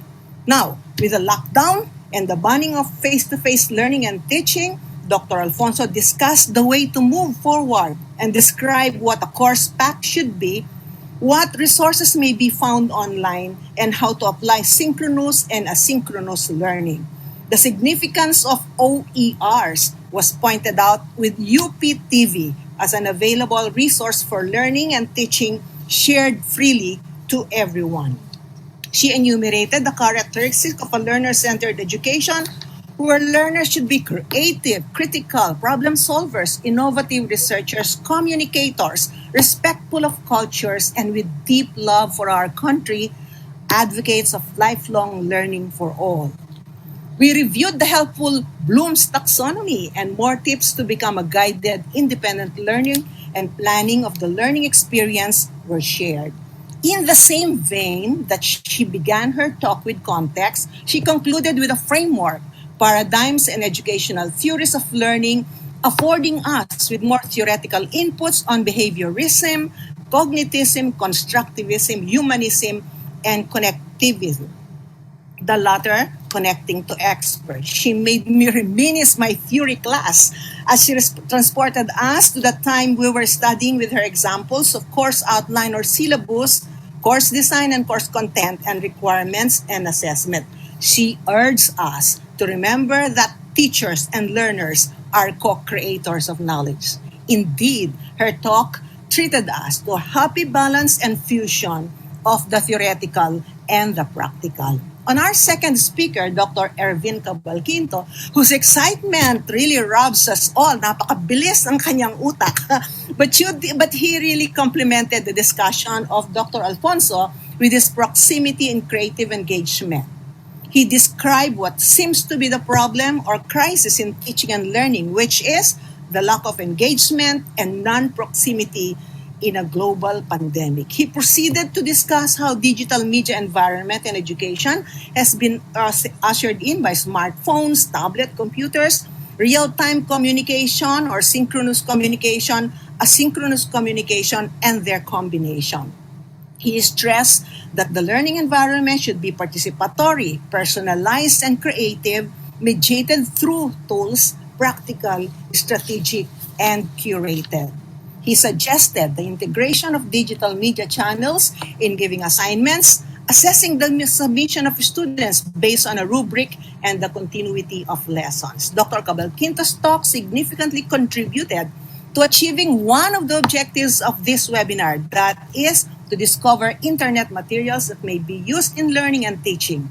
It was interesting to listen to his discussion and examples such as the Padlet, the Kahoot, Mentimeter, and the games, including podcasting and blogging, as well as performativity in producing channels and other synchronous engagement. His presentation, which was heavy on visuals and examples of platforms, infographics, sticky notes, and images, was indeed encouraging as he provided links to teachers and hope that they produce their own blogs, develop platforms, and upload information. A believer that knowledge should be common and free, Dr. Cabalquinto presented Creative Commons and its system of attribution, non-commercial character, and freely sharing of information. He cautioned us that while copying and distributing, displaying, and performance of knowledge are allowed, we should follow the principles laid down by Creative Commons, which is attribution. Similarly, citing Global Commons, knowledge and information may be shared, collaborated with, reused, and remixed. In concluding, Dr. Cabalquinto showed a rubric with various factors and strategies to engage the students, connect with the scholars, pursue their passions, and be a part of a broader community. Now, of course, such meaty talk surely spawned curious questions from the audience in the open forum. Somebody asked about the difference between digital and text-based literacy. The answer is, they are the same. The important thing is the creation of meaning. The social cue should be managed and interpreted based on relationship and emotions. Next, on the question of developing a plan, the speakers pointed to the clarity of the learning outcomes of the plan. It should be clear and articulated well, and this is the same with gamification, which should also be based on a well-prepared learning outcome. This should be activity-driven, should show connectivity, and create a teamwork. On the question of managing the disruption and disorder in the learning environment, the advice was to be a curator, be a filter, give a rubric of how they will be assessed. Tell them to go to credible sources rather than your personal memes. In answer to another question, it was highlighted that no student should be left behind. The digital divide should be knocked down, and institutions should develop all forms of learning inclusivity and equity. The last question on the challenge of online learning to parents, everybody agreed that we need research in identifying good practices. As shared by one of the parents in the audience, it is really a stressful and challenging experience to mothers. Therefore, we need to have a research-based intervention program for this. On the practical side, 4 breakout sessions were ably facilitated by Dr. Khan, Professors Linda Garcia, Ben Bunkin, and our very own Ariel Severino, replacing Professor Tangi. So the workshop yielded the following inputs. Gusto niyo ba sabihin ko pa to? Ang haba-haba. But Hindi anyway, na. wag na? Wag na. I think I have them here so I can just... Yeah. Basically, the outcomes and struggles were similar, no, in all the Yeah. 4 groups. Yeah, there was an expression of having collaborative activities. True. And then the best practices should be shared, such as preparing videos and providing records or materials to the students. So that's how we ended the webinar. It was really very productive with organizers having all this documented, and hope that we can publish the results of this so that we will have a legacy and we will be immortal. So that's it. Thank you very much. Maraming salamat, Dr. Portes, for that for that excellent synthesis. Maraming salamat sa'yo. Please share it. I hope we can share it also to our participants very much. For sure, I Okay. will. Yeah. Thank you Especially so much. Yeah. results of the workshop. These are Correct. very also relevant. Yeah. As you said, very productive indeed, the breakout sessions. At this point, it's now time to commit ourselves to a pledge. Ito po yung sinasabi ko ni early part of the comment said na bakit nga ba nagkakaroon ng webinar nito? Kasi meron pong katuturan ang ginagawa natin ito. At this point, let me share on screen what we're supposed to read, but at the same time, only read but also commit as we part our ways later on. So please flash on screen the pledge of commitment. As I read them, please read along with me. Okay? So let's stand by for the pledge of commitment. I hope you take this by heart. Okay? Okay. Commitment to media and information literacy. Everybody, if you see the text on screen, please read along with me. As responsible and concerned educators of our country, we adhere to upholding the principles of media and information literacy in all personal conduct and academic initiatives. As stewards of our students, we are committed to integrating media and information literacy in the subjects we teach and in scholastic engagements. As media consumers and content providers ourselves, we pledge to impart learnings and knowledge about media and information literacy to our colleagues, students, and parents. We likewise commit ourselves to the goal of achieving civilized discourse amid multiple and varied perspectives on a range of issues affecting our country to be able to have a media and information literate society. Maraming salamat po. I hope this goes a long, long way in really teaching media and information literacy, digital literacy, as we go about teaching also our students on how to live life to the fullest. That's what it is. That's what it takes to really take heed of all the insights that we have learned in this webinar. At this point, our final words from the University of the Philippines Vice President for Public Affairs. Please welcome Dr. Elena Nani Pernia. Hi, ma'am. Good afternoon. Hello, everybody, and thank you. And thank you for giving me some space this afternoon. Thank you. Yeah. My thanks and congratulations to the CMC Foundation Incorporated and its partners for organizing today's forum.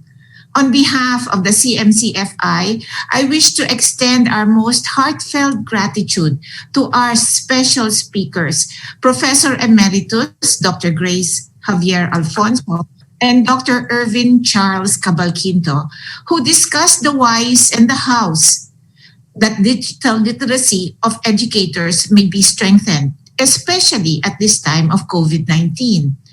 Also, to our workshop facilitators, Dr. Rachel Khan, Lucia Tangi, John Benedict Bonkin, Linda Garcia, and the Jack of all trades, Ariel Sebelino.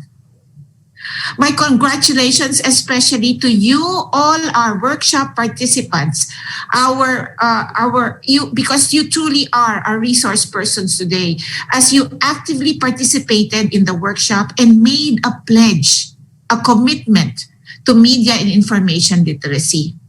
But before I proceed with my closing remarks, please permit me a little digression. JB Bailon reminisced about how he and his family valued his UP education.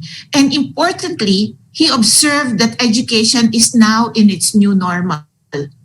In line with this memory of his, let me share with you that we at the University of the Philippines, even before COVID-19, had already been planning to intensify our blended learning strategies by the middle of 2020. With the exception of the UP Open University, which has been fully online since 2007, the rest of UP's constituent universities only employed a few blended learning initiatives like virtual learning environments. Owing to the ubiquity and pervasiveness of digital technologies, we recognize the urgency to adapt and to keep up with the changing educational environment. And with certain uncertainties, such as natural hazards and disasters, that forced the suspension of classes, we had to be flexible. We had to find ways to ensure that our students still get the education they deserved. We were already planning to move away from purely traditional face-to-face classes and into blended learning. The pandemic gave us no choice but to completely go from in-person to fully remote teaching and learning. Now, we know that there is no turning back. We look forward to a return of some face-to-face, but we are also preparing for blending the learning experience, making learning both synchronous and asynchronous, employing multimedia and digital resources, among other things. As Dr. Alfonso pointed out, we are already in the next normal. Now, may I return to my closing remarks. Since the start of the 21st century, which is some 2 decades ago, there has been an almost universal acceptance that digital technologies are good for development.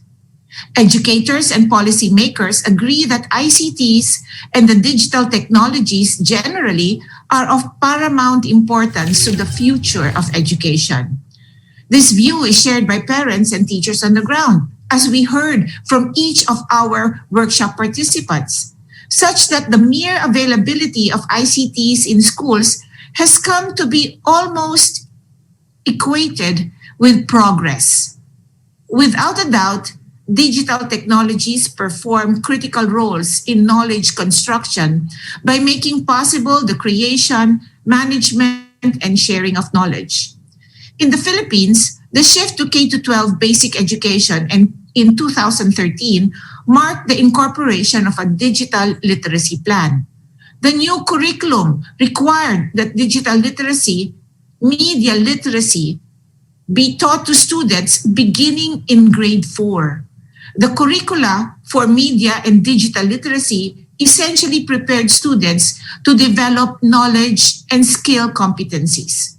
In other words, basic education digital literacy curricula aim to make our young aware and appreciative of technologies and to make their skills in accessing, retrieving, storing, managing, integrating, evaluating, creating, and communicating knowledge. Developing ICT literacy is a lifelong process of learning. To achieve the goal of making Filipinos digitally literate, it is important that their technical and digital knowledge be introduced and honed as early as possible. Empowering students beginning as young as in the grade school years with ICT skills and sensitivity is what will make them future ready. But on the flip side of the advantages of digital literacy, there lurk its potential dangers. And educators and policymakers who embrace digital technologies to further educational goals should be the first to acknowledge these possible negative consequences. More directly, I say that it is educators like you and me who need to be sensitized to the dangers of digital technologies and must take the lead to address them. This online seminar workshop on media and information literacy provides an appropriate venue for this. And now, more than ever, with the COVID-19 crisis and the turn towards online and remote learning is when digital media literacy takes on a whole new importance. In her opening remarks, Dean Arminda Santiago pointed out the learning crisis wrought by the COVID-19 health crisis. The opening of classes for school year 2020-21 saw some 25 million children, or 89% of the total student population enrolled in basic education. While this number of enrolled students is higher than the initial enrollment projections, this still means that there are millions of students who have dropped out of the school system.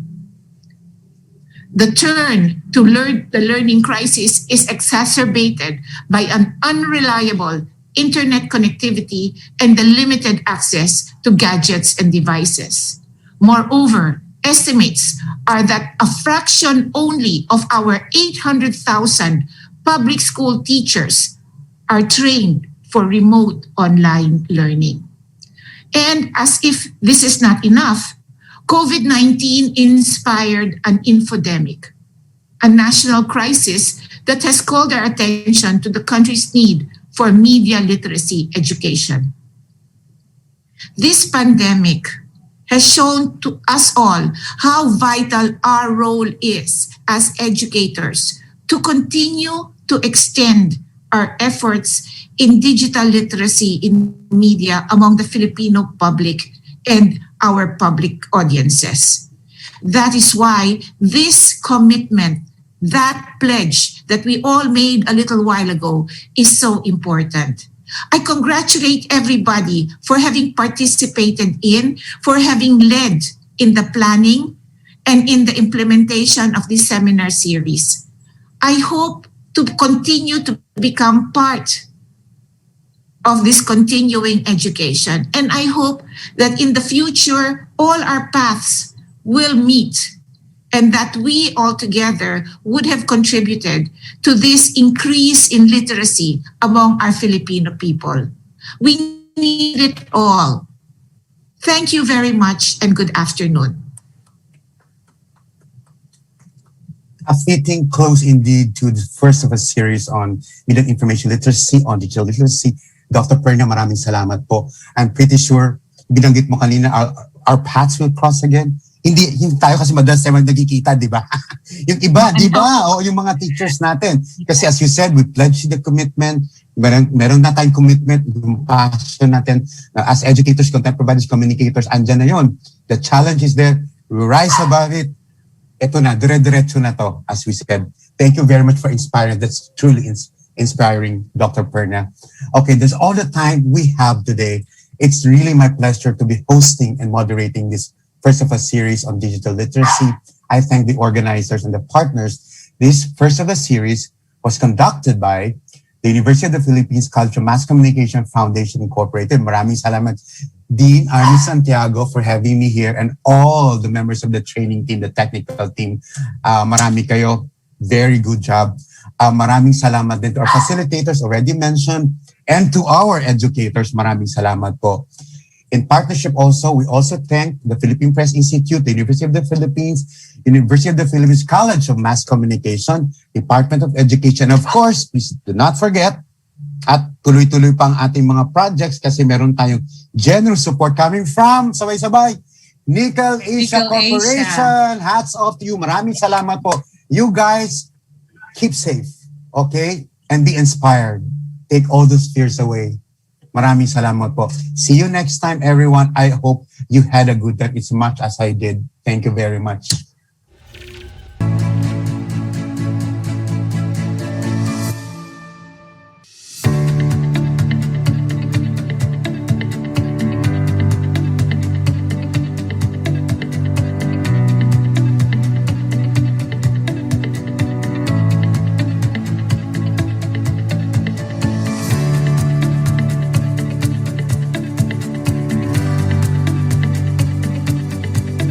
iniisip nila na lahat ng mining and that RTN is existing and RTN is responsible.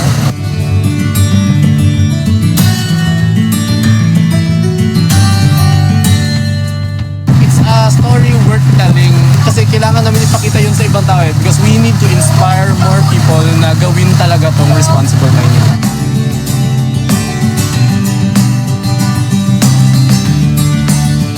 Napili namin yung RTN na para nagawa ng short film is nakita namin kung gaano ka-responsable yung minahan and sana tularan siya ng maraming minahan dito sa Pilipinas para naman maging responsable sila sa pag-aalaga ng kalikasan.